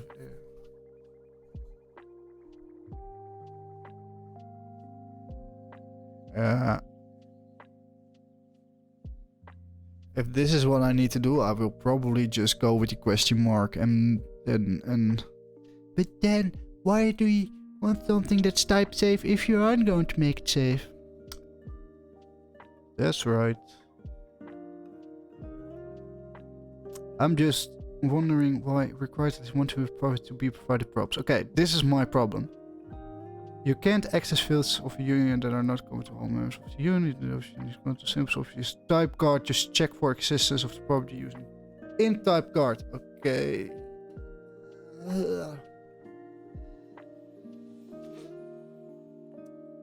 I'm just a little bit annoyed today. It's okay. Identifiable. Stats.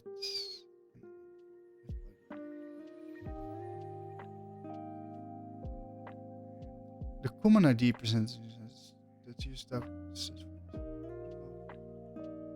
Okay, so what it does here is you have a base. Okay.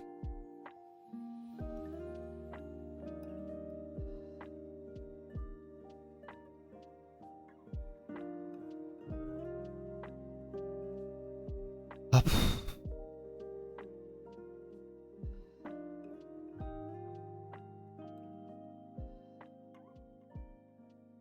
You know what?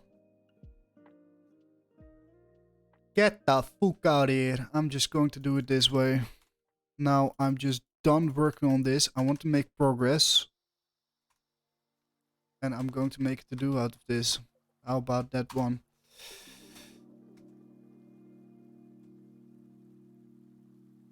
Make either link URL or handle click required. Boom. Then we can make this a type. Then we can set this to is. Then we can do this. And then we can do button props. And then everything is okay and alright. Then we know that this works.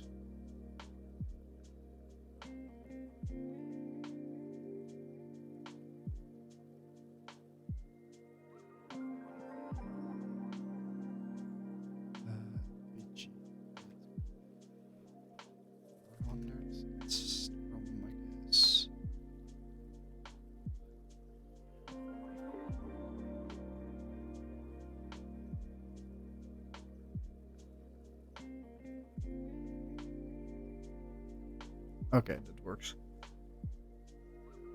Okay.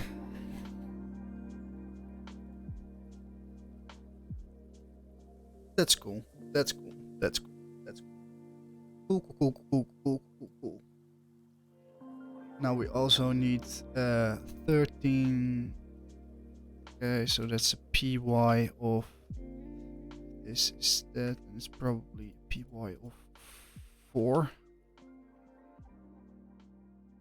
That's way too big.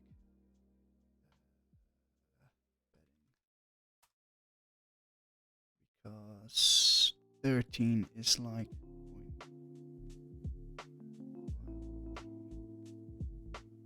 this is 0.3 then. We open a calculator, we do like 13 divided by 16 is 8. So let's round it off to 3. Yep. That's cool. Then it's rounded with 6 pixels. So we have a border radius.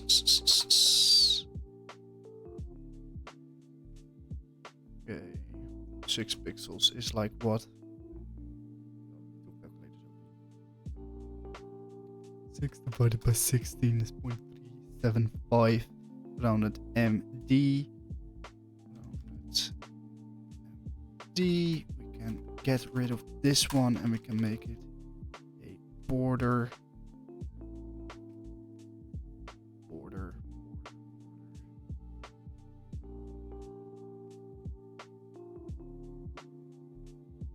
Rounded.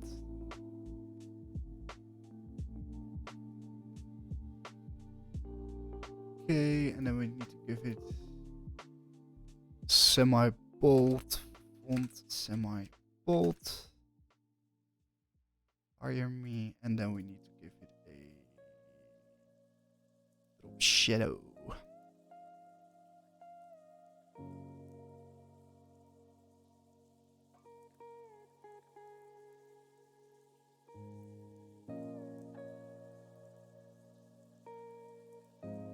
Which I probably have to write from scratch.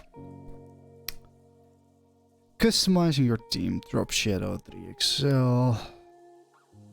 Arbitrary values. I could use this. But is that the way to go though?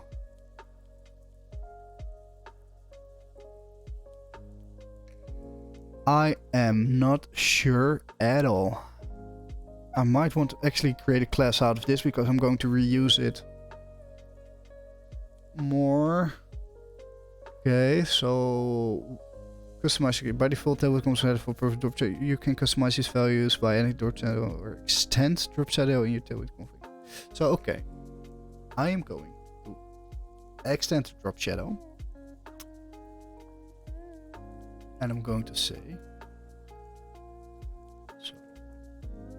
Gone drop shadow, and we are going this primary maybe, and then we need to go to Figma and we need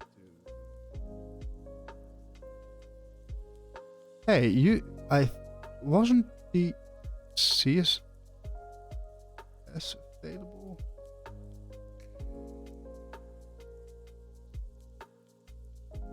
Here it is.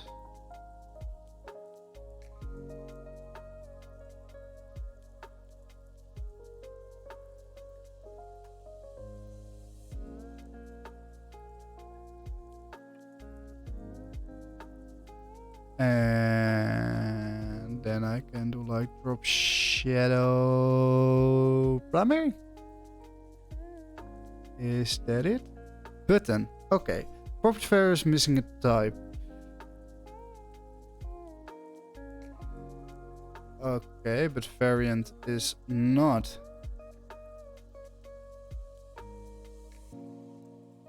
needed because we have a default. Okay, so here we can say drop shadow primary.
Okay, what if we just use this for now? Because I can't seem to get a drop shadow on this element.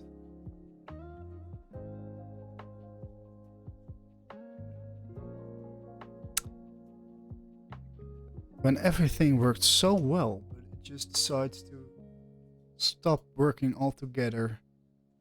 Let's just, I don't know, let's just...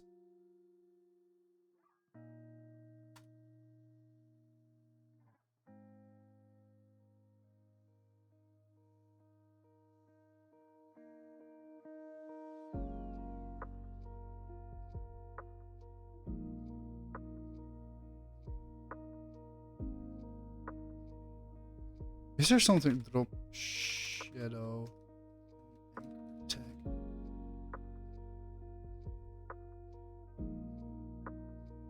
Shadow.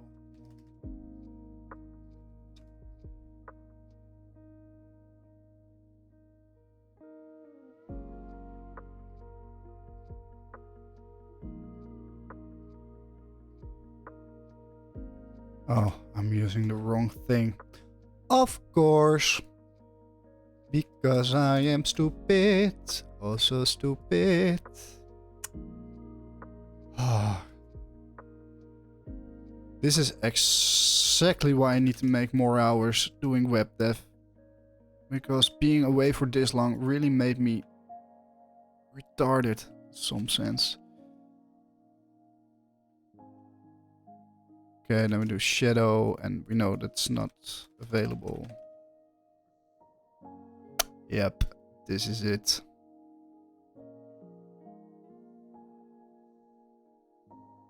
Is it?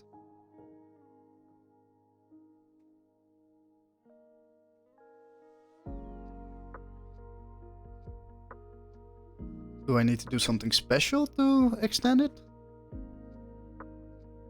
Yes, it's extend box shadow. Look. Alright, alright, alright, alright. Oh, sheesh.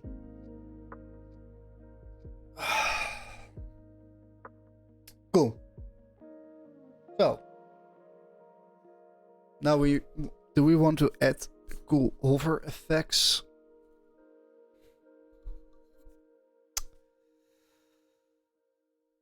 Yes. But not right now. I guess. Or maybe we do. Or maybe we don't. Or maybe we do. This doesn't look right. Quite right though. Let's go to the button. I don't want to give it in height. But I might want to give it in height.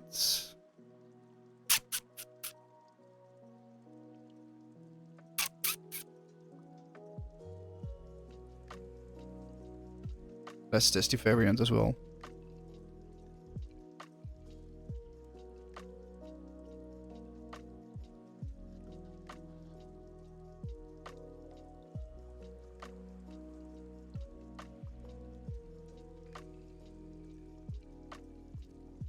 That's the only place where I'm using this green right, so I might actually be better off just hard coding it. Yep.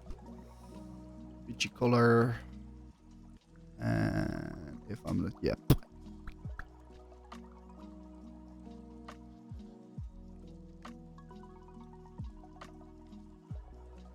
Hello.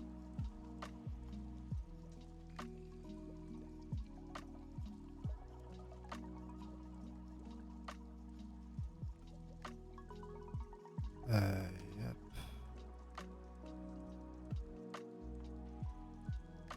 Ah, come on.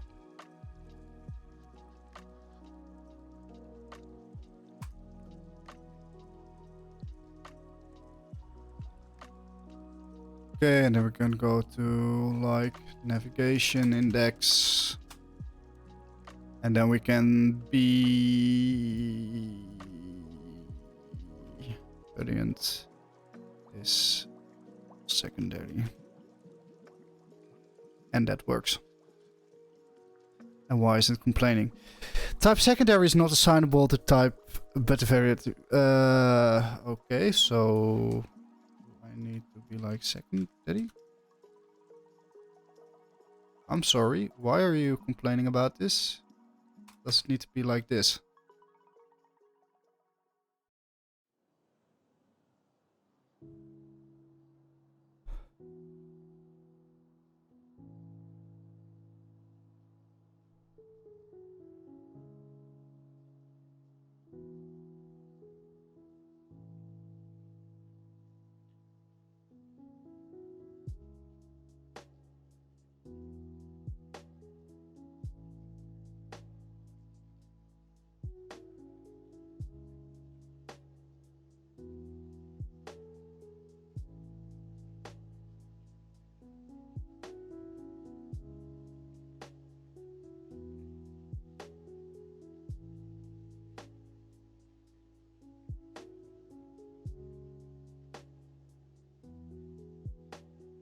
Oh, yeah, right. And then we need to export this, and we need to go here.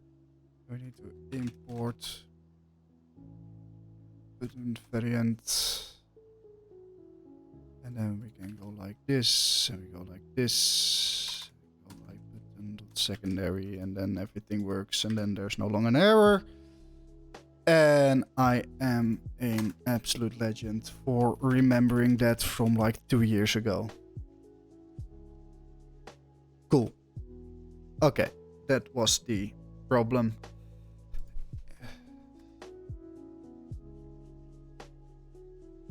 Is this import type? No. No, it's just import button variant. And you import it, and then everything will be great. Okay, let's remove the variant because we don't need it here, but we know it works. Yeah, just nah. Do I want to do? No, I want to have a line in between my imports and my components. Okay, so we pretty much have the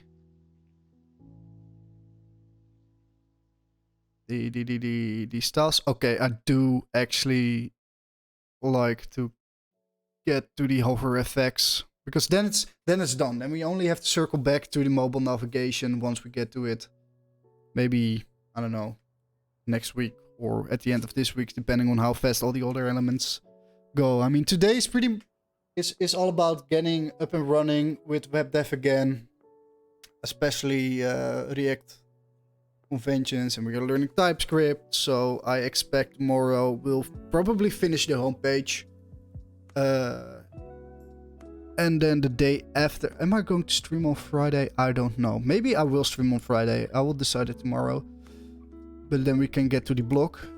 And the blog is actually a fun project because then we have to pull a lot from Notion. So we will write the Notion integration as well. Set up a database, set up a plugin, pull from that database.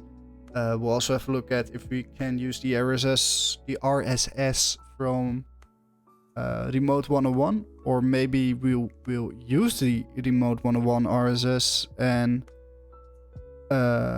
set up a little Zapier thingy or something else that it will push to the Notion database, so that the Notion database is the single source of truth and everything.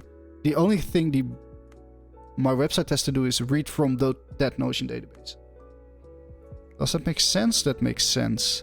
Is that a better idea? Because then I don't have to come up with a way to mix and match everything and then put it in a chronological order inside of my application. I can just do that with filtering the database table.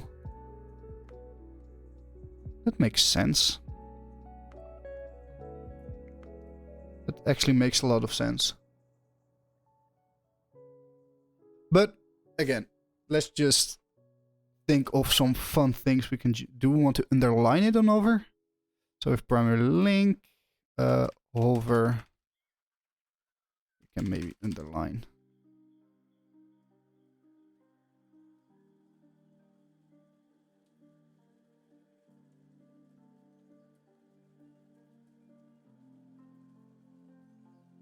What are the fun things we can do with underline? So it's underline and then it's underline offset. Okay. I can get with that.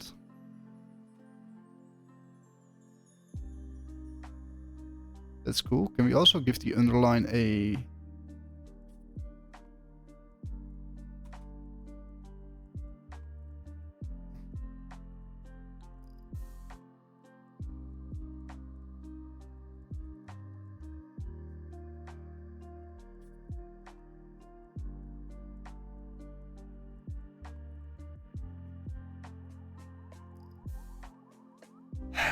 This isn't really fun. But then again, does it need to be fun?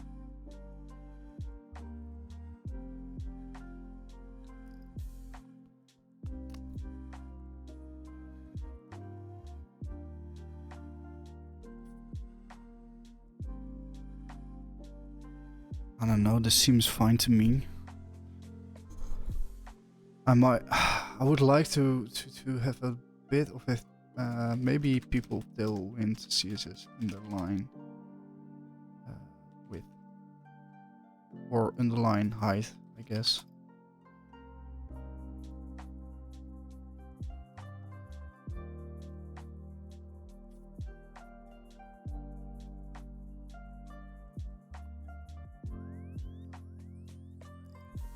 Okay, that's cool. Text decoration thickness. Is this a thing? This is a thing. Okay, never knew about this one. I mean, that's kind of cool.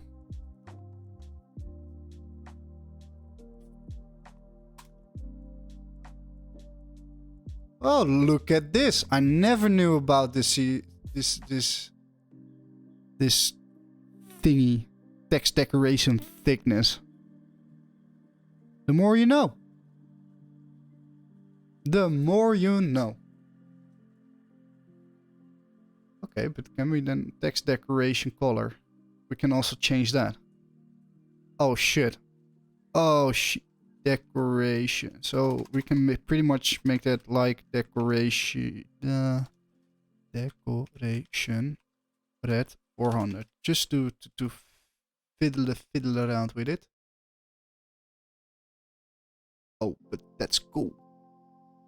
That's awesome. Oh my god.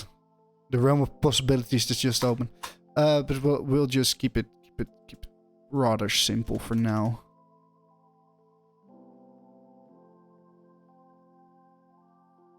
Keep it a little simple, my lover. Do I want to do something with the box shadow? I think that's fun. That will give it some sort of 3D effect. If we hover over the button, that we shrink the shadow a little bit so that it creates this depth effect. Let's do that. So primary hall, maybe we can call this box shadow primary. Maybe this is already in the box shadow documentation. This box shadow color. I want to have box shadow inner. Adding another shadow. Removing shadow overstayed. No, so we pretty much have to add this ourselves. Which isn't that bad. Maybe we can do... So let's call this primary.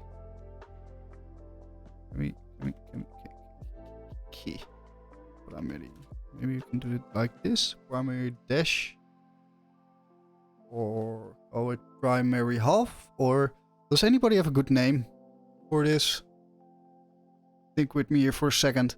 So we have primary, which is the full state, and we want to have the like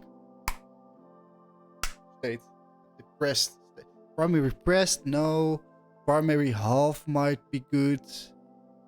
Primary animation might be nice.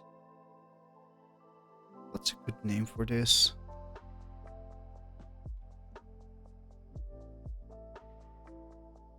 Let's just call it primary X for now. Just to check it out. 1, 1, 5. Just fucking around here. Okay, so that's that. Then we can do like over is shadow.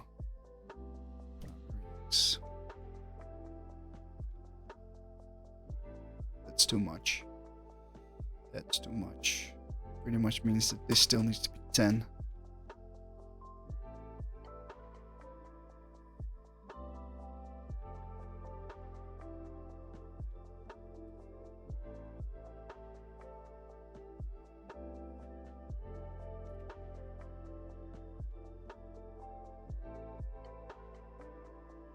Maybe we just have to make the spread a little less. And then we have to add the transition to it.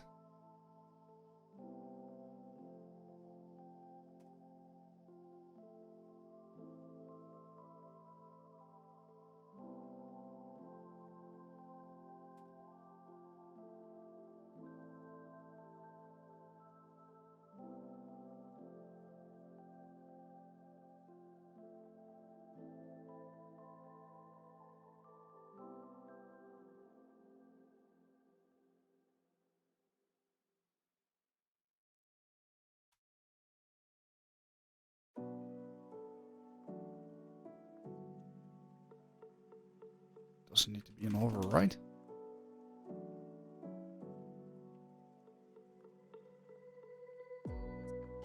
This doesn't transition at all. Oh, now it does.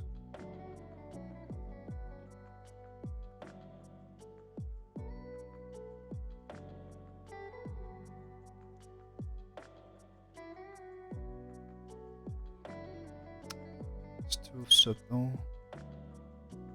Maybe we do like 7 1-to-1.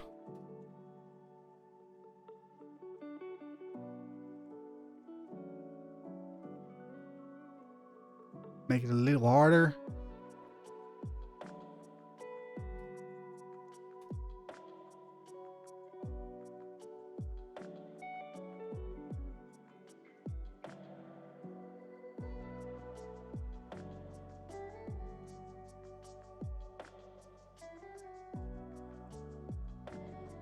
I like this. It's smooth. Hey, wanna hear a bad programming joke? Okay, hit me. I might be a little stupid, but I hope I understand the joke. Don't be offended if I don't get the joke. Most programming jokes are like flew me. But I could actually use a little break. So tell me a joke. Hit me. Then I will stretch a little. Are you in a ray? Because we rearrange your inside. I have to try that one. Oh no, I can't try that one because then everybody will be offended. Especially in Netherlands with all scandals going on.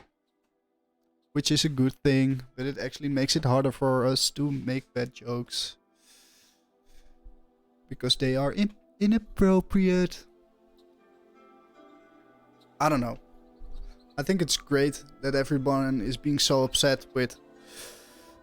How do you say it in English? It's inappropriate behavior, but in the Netherlands we say grensoverschrijdend gedrag.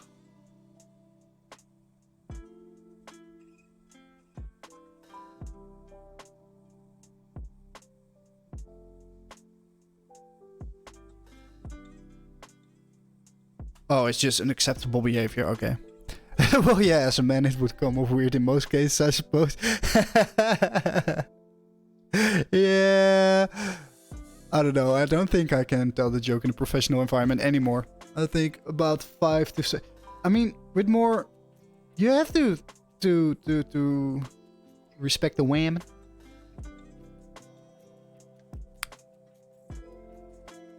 I don't know if this is a topic I particularly want to cover on stream. Nah, I think it's a good thing. Because it's a world full of men that we work in. But I must say, I've never worked in an environment that was unfriendly for women. I think I always chose organizations where... Well, I'm a woman. Oh! Well, I didn't know. I... Welcome. But what's your experience with this? Because I worked mostly in environments where... I don't know, how do you put that? It's... I think we were all handled equally. And I have plenty more of these jokes. Yeah, you know, it's more the case of some women appreciate them and some women will think you're perverted or you're just being rude. So you need very good people skills to know when you can make a joke, which I believe I possess. But it's a bit more difficult for me to bring that across over stream. If I make a very unfriendly joke, which I might mean very well, it's on camera and people can pull it out of context.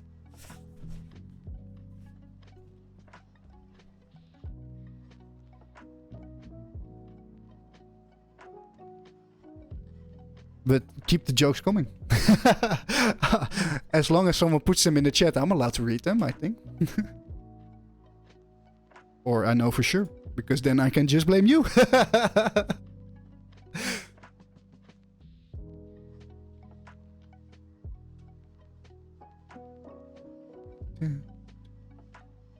Okay, so we have the navigation down. We have some nice hover effects. We can pretty much move on to the next section. Or do I want to make this more mobile friendly?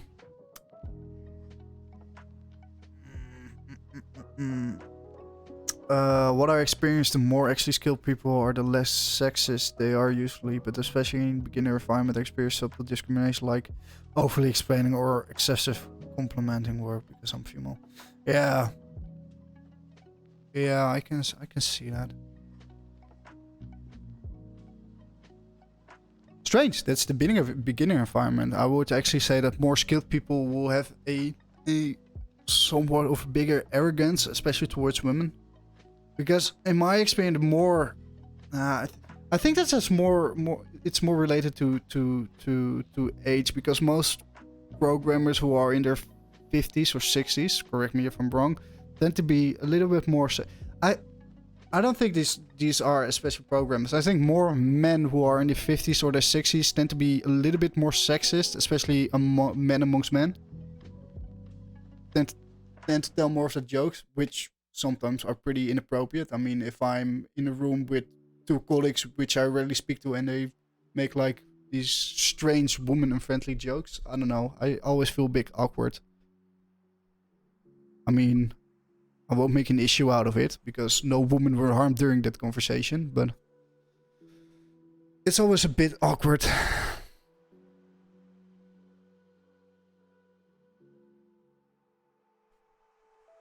Maybe I need to pick up my balls and actually say something to those men, but I don't know. As long as they don't tell it to a woman's face, I find it awkward and pretty stupid, but I don't know. I won't make a point out of it. Just get along with my day. But strange is in a beginner environment, because I would expect I think people around the age between 20 and 30 to have stopped making those kind of jokes. But then again, I'm from the Netherlands. We are pretty, I don't know. I won't say that we're forward thinking, but we try to do better. Other people that are somewhat competent sadly often fall to the daily career effect where they overestimate their experience and become arrogant. Yep. I definitely fall into the carry sometimes. Oh, I can do this easily with front end, and then I get assigned, and then I'm like, okay, I'm experienced as fuck. I'm stupid. I need to go back to school. Oh well. But is it arrogance? Maybe it's more. There are degrees to that. You can be arrogant to people, or you can be a little arrogant towards a project. Like, I can do that easily. And then you start working on the project and like, oh, I can do this. Mom, please help. Come pick me up. I'm scared. I think it's better to sometimes overestimate your skills and just start a project. And then because you have to learn. I mean, you took on the project. So you better get the project done. What I'm doing right now, I mean, I'm using Remix. Never used it before. I mean, I walked through the tutorial once. I'm using TypeScript. Basically, never used it before. But it's for myself. Yeah, not general set, just stuff I experienced. Yeah, no. I totally understand that. But it's more, if some people type something in chat, I tend to reflect it upon myself. Maybe to give a little bit of my very, very little wisdom I have. Or to start a discussion, because I would love for people to say in chat, well, you're wrong about that. Let me tell you how it really is.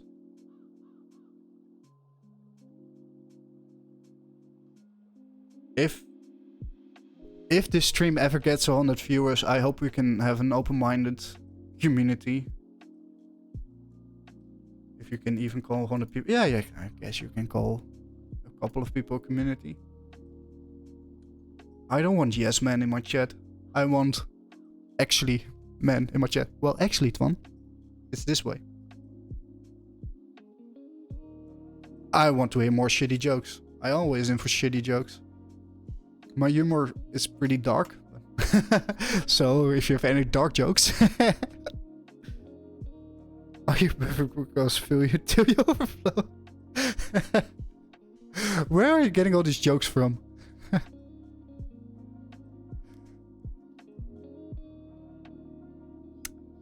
This seems like great content for just a random Instagram page. Get us some sponsorships, get rich. I want 50%. Let's see. Okay, so we can remove this because it's not needed anymore. We probably have to fix the padding inside of the... I made them up with friends, but I'm not the first person to think of stuff like this. Yeah. Most of the time, oh, I have this really original joke. And then you tell them, and then people are like, I've heard that one before, it's fun. And I'm like, oh no! But I actually didn't hear that one about the array before. And the buffer, I didn't hear about. But I'm not that big into programming jokes because I am a solo dev and I don't work together with devs anymore. And most environments where I worked with devs weren't really joking. I don't know. They were serious. Or I was the lead developer and people didn't want to joke around with me because I had a higher role. I don't know. Higher precision or was higher in the hierarchy. Alright, I have a bad one. Hit me.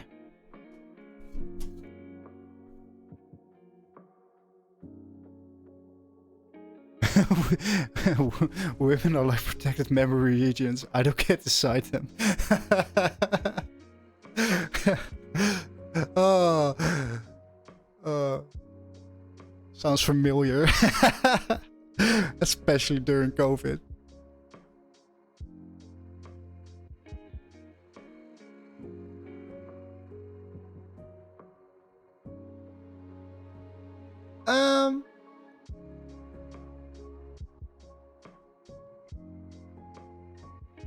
That one came from the forever single friend. Yep, we all have that one. I think pretty much every friend group has the one forever single friend. I mean, I'm always almost forever single.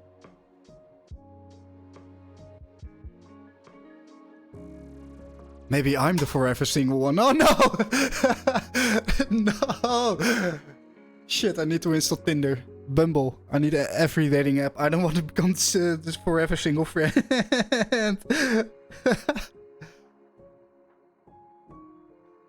Okay, let's see. I really need to get back to the project, but I don't know. I'm pretty content with that I did the... Yeah. Let's just get to this. Let's do a little bit of responsive thingy. Like MD's this, and then we go text. That's better. Damn, that's a realization moment. Yeah, I think my last relationship was like 6 years ago. 5, 6 years. But okay, then you're talking about relationships, right?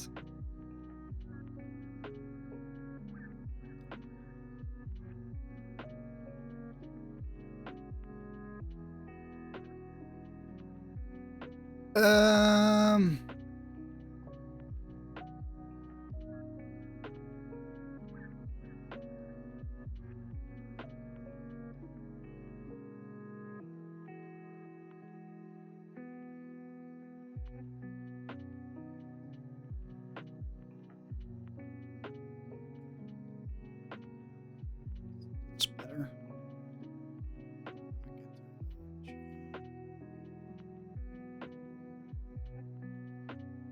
Wait, why is it not?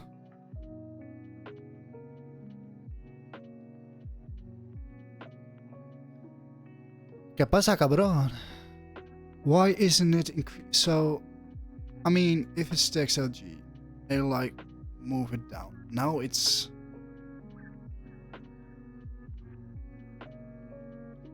okay. So we have this, and we have a container. So why is the container like? This is weird. This is a big step, especially for the container. Why is it jumping? I mean, you would expect that it just says max width and it stays that way. But oh wait, oh well. It's just... That's it. I'm fine with that.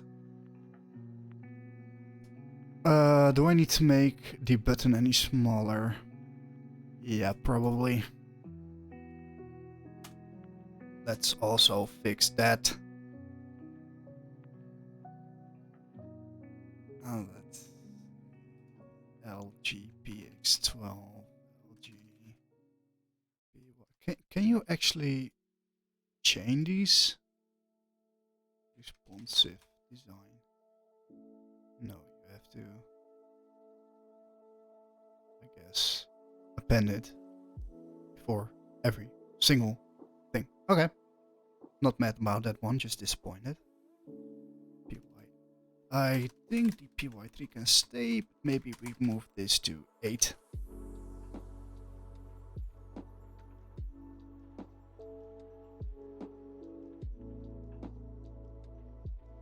Oh no, what did I do? Oh.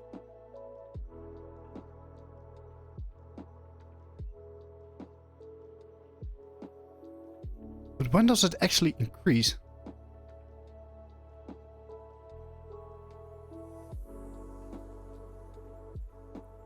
Okay, then we move down, then we move down, then we move... Ah!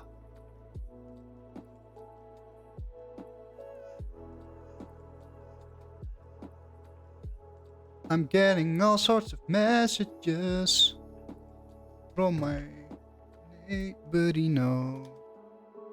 What's the message, my dear?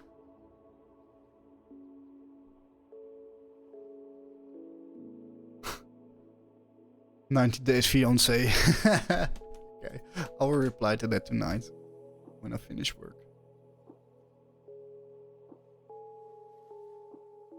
So now it's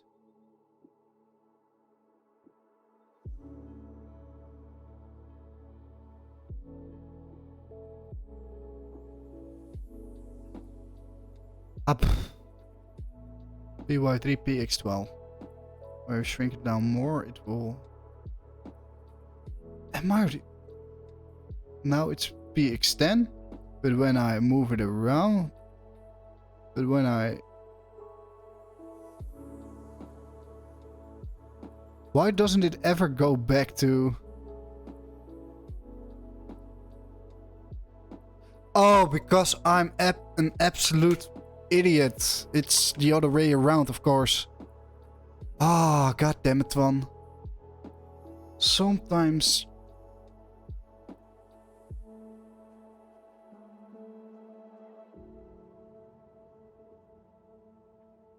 Okay, so now it's small. Now we have a px of 12.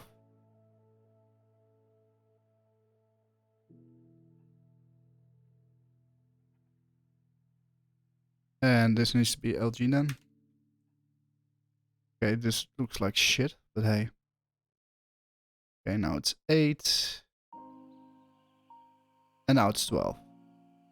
So this is medium, this is already large. For some magical reason, that's already large. And why is it large? Because large is... Okay, that makes sense, because this is a 1440p screen. Okay. Do you remember that you were retarded in September? ha, ha, ha. And this is about right. This means text shrinks, text becomes larger. Shrinks, text becomes larger. And we might also change the spacing between the items. So then we can do like LG is space x8. And then we can say this might...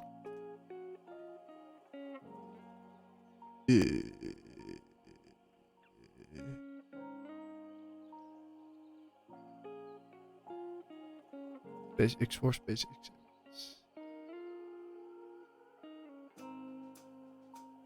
6.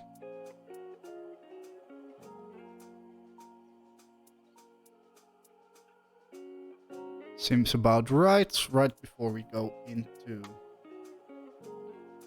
that, do I need to update the container? The container already has a padding right. No.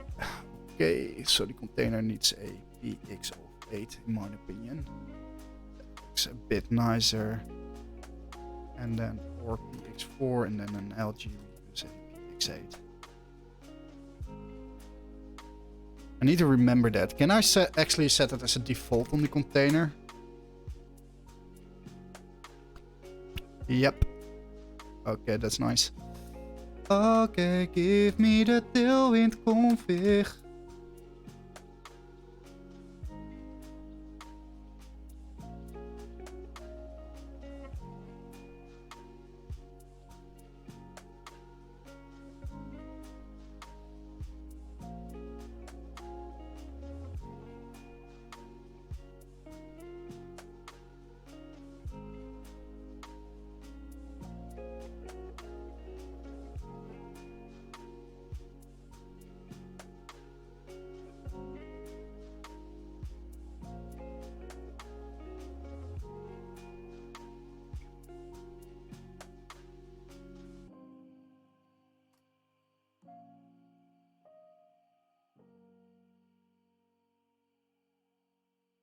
And then if we shrink it, it will become 1. And then we have a little bit of an issue with the button, but we'll get to that once we work on the mobile nav. Oh, okay. So, what time is it? It's almost 5 o'clock. Is there something we can do to make this day more awesome before I log off? Is there something I can do to make this day more awesome before I log off? That's a great question. Does it need to be something on for this project? Or maybe I can improve value base in 10 minutes?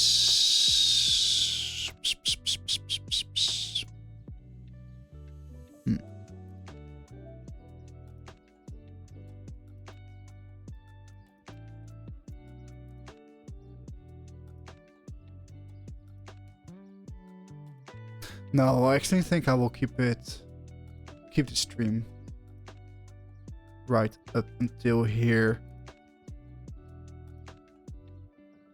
Maybe reflect a little bit on what we did today. Okay, so we set up the navigation. We looked into TypeScript a lot. And tomorrow we can move on with the homepage. So we're actually going to build out these blocks. So a header block. Yeah, well, I think this will probably just be some UI. So this will just be h1, a little p tag.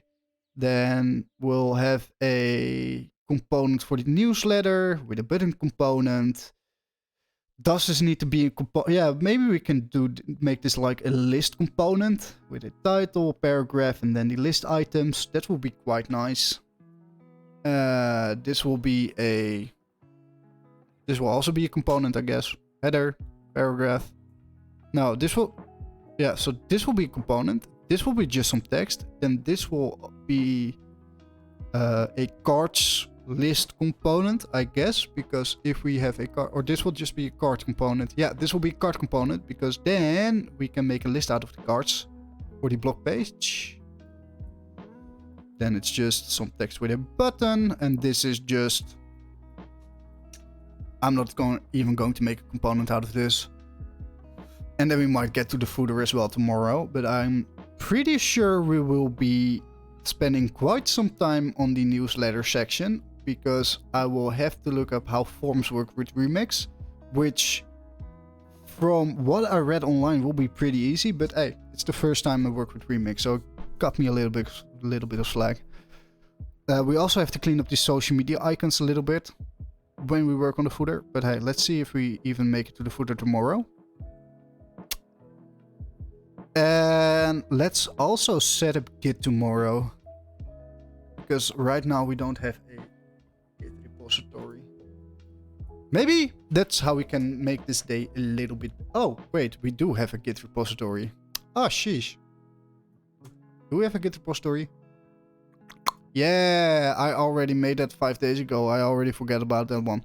So if people actually want to have a look, this project will be completely open to everyone.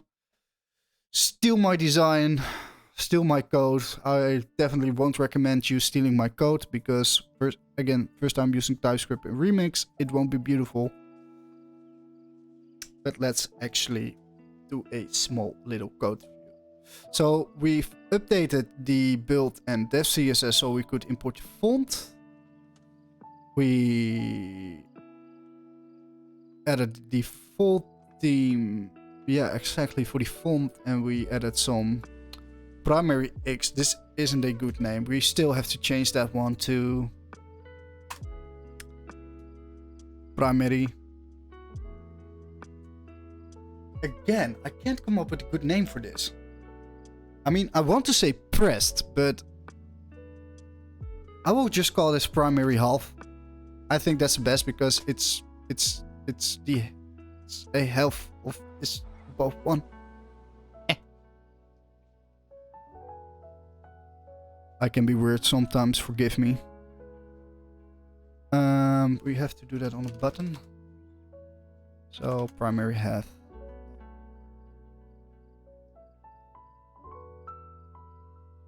It's subtle, but it's something. Okay, so now we can stage this. Let's just make this bigger for the review. This can be gone. Okay, so we added the navigation component. Let's make styles more important than... No, let's make component more important than styles. Okay, so with the brand background text white. So this is pretty good. Okay, now we made it to do that. We have to look into how we make either this one or this one required. We probably have to set up some, or look into generics or whatever the F, but I might actually try to link up with another streamer or another cool developer who can teach me that. I know Dom started following me, who is also I believe he's also a great front-end dev, or dev in general. Maybe he can help me out one day. We can have a little chat. So this is good. We have an enum, which isn't really that... Does it make sense to have an enum for one? I don't think it makes sense, but because it's premature optimization, but I can see myself adding more variants, so it's nice to have it already set up. I don't know. I'm not really bothered by it. Okay, then we have the button styles, which are also pretty... Okay, but this is inside this. Okay. Then we have a link with class name and or an on-click. We haven't used this button yet, but will with the form, so this one can be staged as well. Okay, now we get to the navigation. It's in a header, which inside of it is a container, which inside of that lives the navigation, and inside of the navigation we have two elements. like we have the link with the image, which is basically the logo, which goes to the homepage, and then we have an unordered list, which goes to the project section, about section, the blog, and this needs to be contact. And this also needs to... we have 2 contact links. Oh well, then it both goes to the same page. I think it's good to have a good, clear call to action. Even though the content links besides that. People can be either looking for my contact information, or they just want to hire you, that motherfucker. Okay, then there's primary link props, because the navigation didn't have any props, which can either have a path or and children, which are these things, which also have, yep. So this one can be staged as well. Profile pic. I might want to upload that to a CDN, but for now it's cool. This one is cool, and this one we just return main. Okay, so let's say we commit it as setup, base styles, and navigation.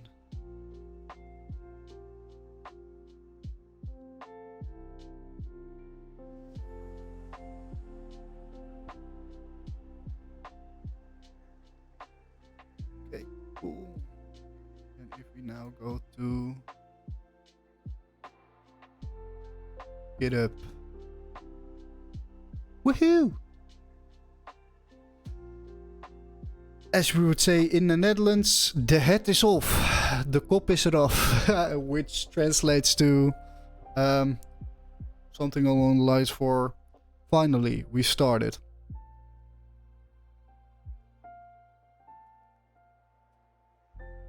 It started. Okay, that's the translation. I think we got a bite on it. We've made a start. Cool. Okay, let's stop toggle for a second. Okay, didn't work that much today, but tonight I will spend a little bit more time connecting with people. Maybe apply for a couple of freelance jobs, because I need to generate a little income besides my indie projects. Otherwise, before you know it, I really need money, and then I don't have money. I'd rather create a buffer that I can use to invest with. Or worst case scenario, I need to use to pay my fucking rent. No, it's not an issue, right? That you swear on Twitch. Otherwise, I have a big fucking problem. Okay, so we've set this up. Actually, there was something I wanted to check. Brain, come on.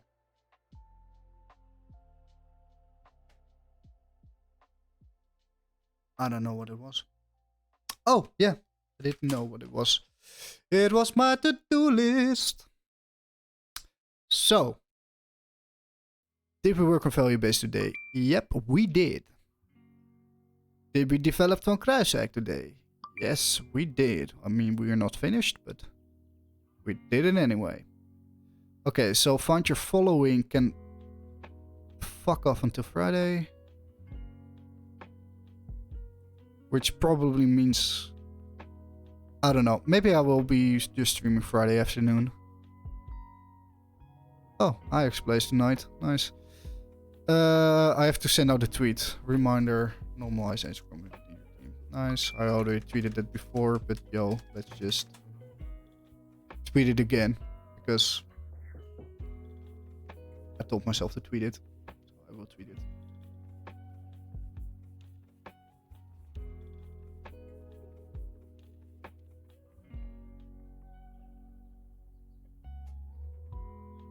Alright.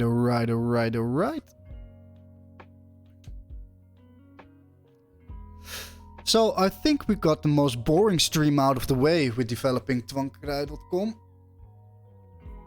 Because tomorrow we can start working on the actual UI of the homepage. And then everything from there will probably go pretty fast. So tomorrow we're probably done with the homepage. maybe we'll struggle a little with the sign-up form for the email, but then we will only style it before we implement the functionality. Then on Friday or on next Tuesday, we will work on the blog. And then I think, yeah, this website will be done by the end of next week, which is awesome. Because it's currently it's already the second week of February. Time goes by so freaking fast when you don't work for someone. It's actually mind-blowing. So in that case, is that a good time frame? Yeah, what the heck? If it's done this week or next week, it doesn't make a dent in the planning at all. I mean, I have at least runway until September, so this means at the end of this month I can really start applying to some freelance jobs or get another project off the ground, like Vibe or use affiliates or Upland.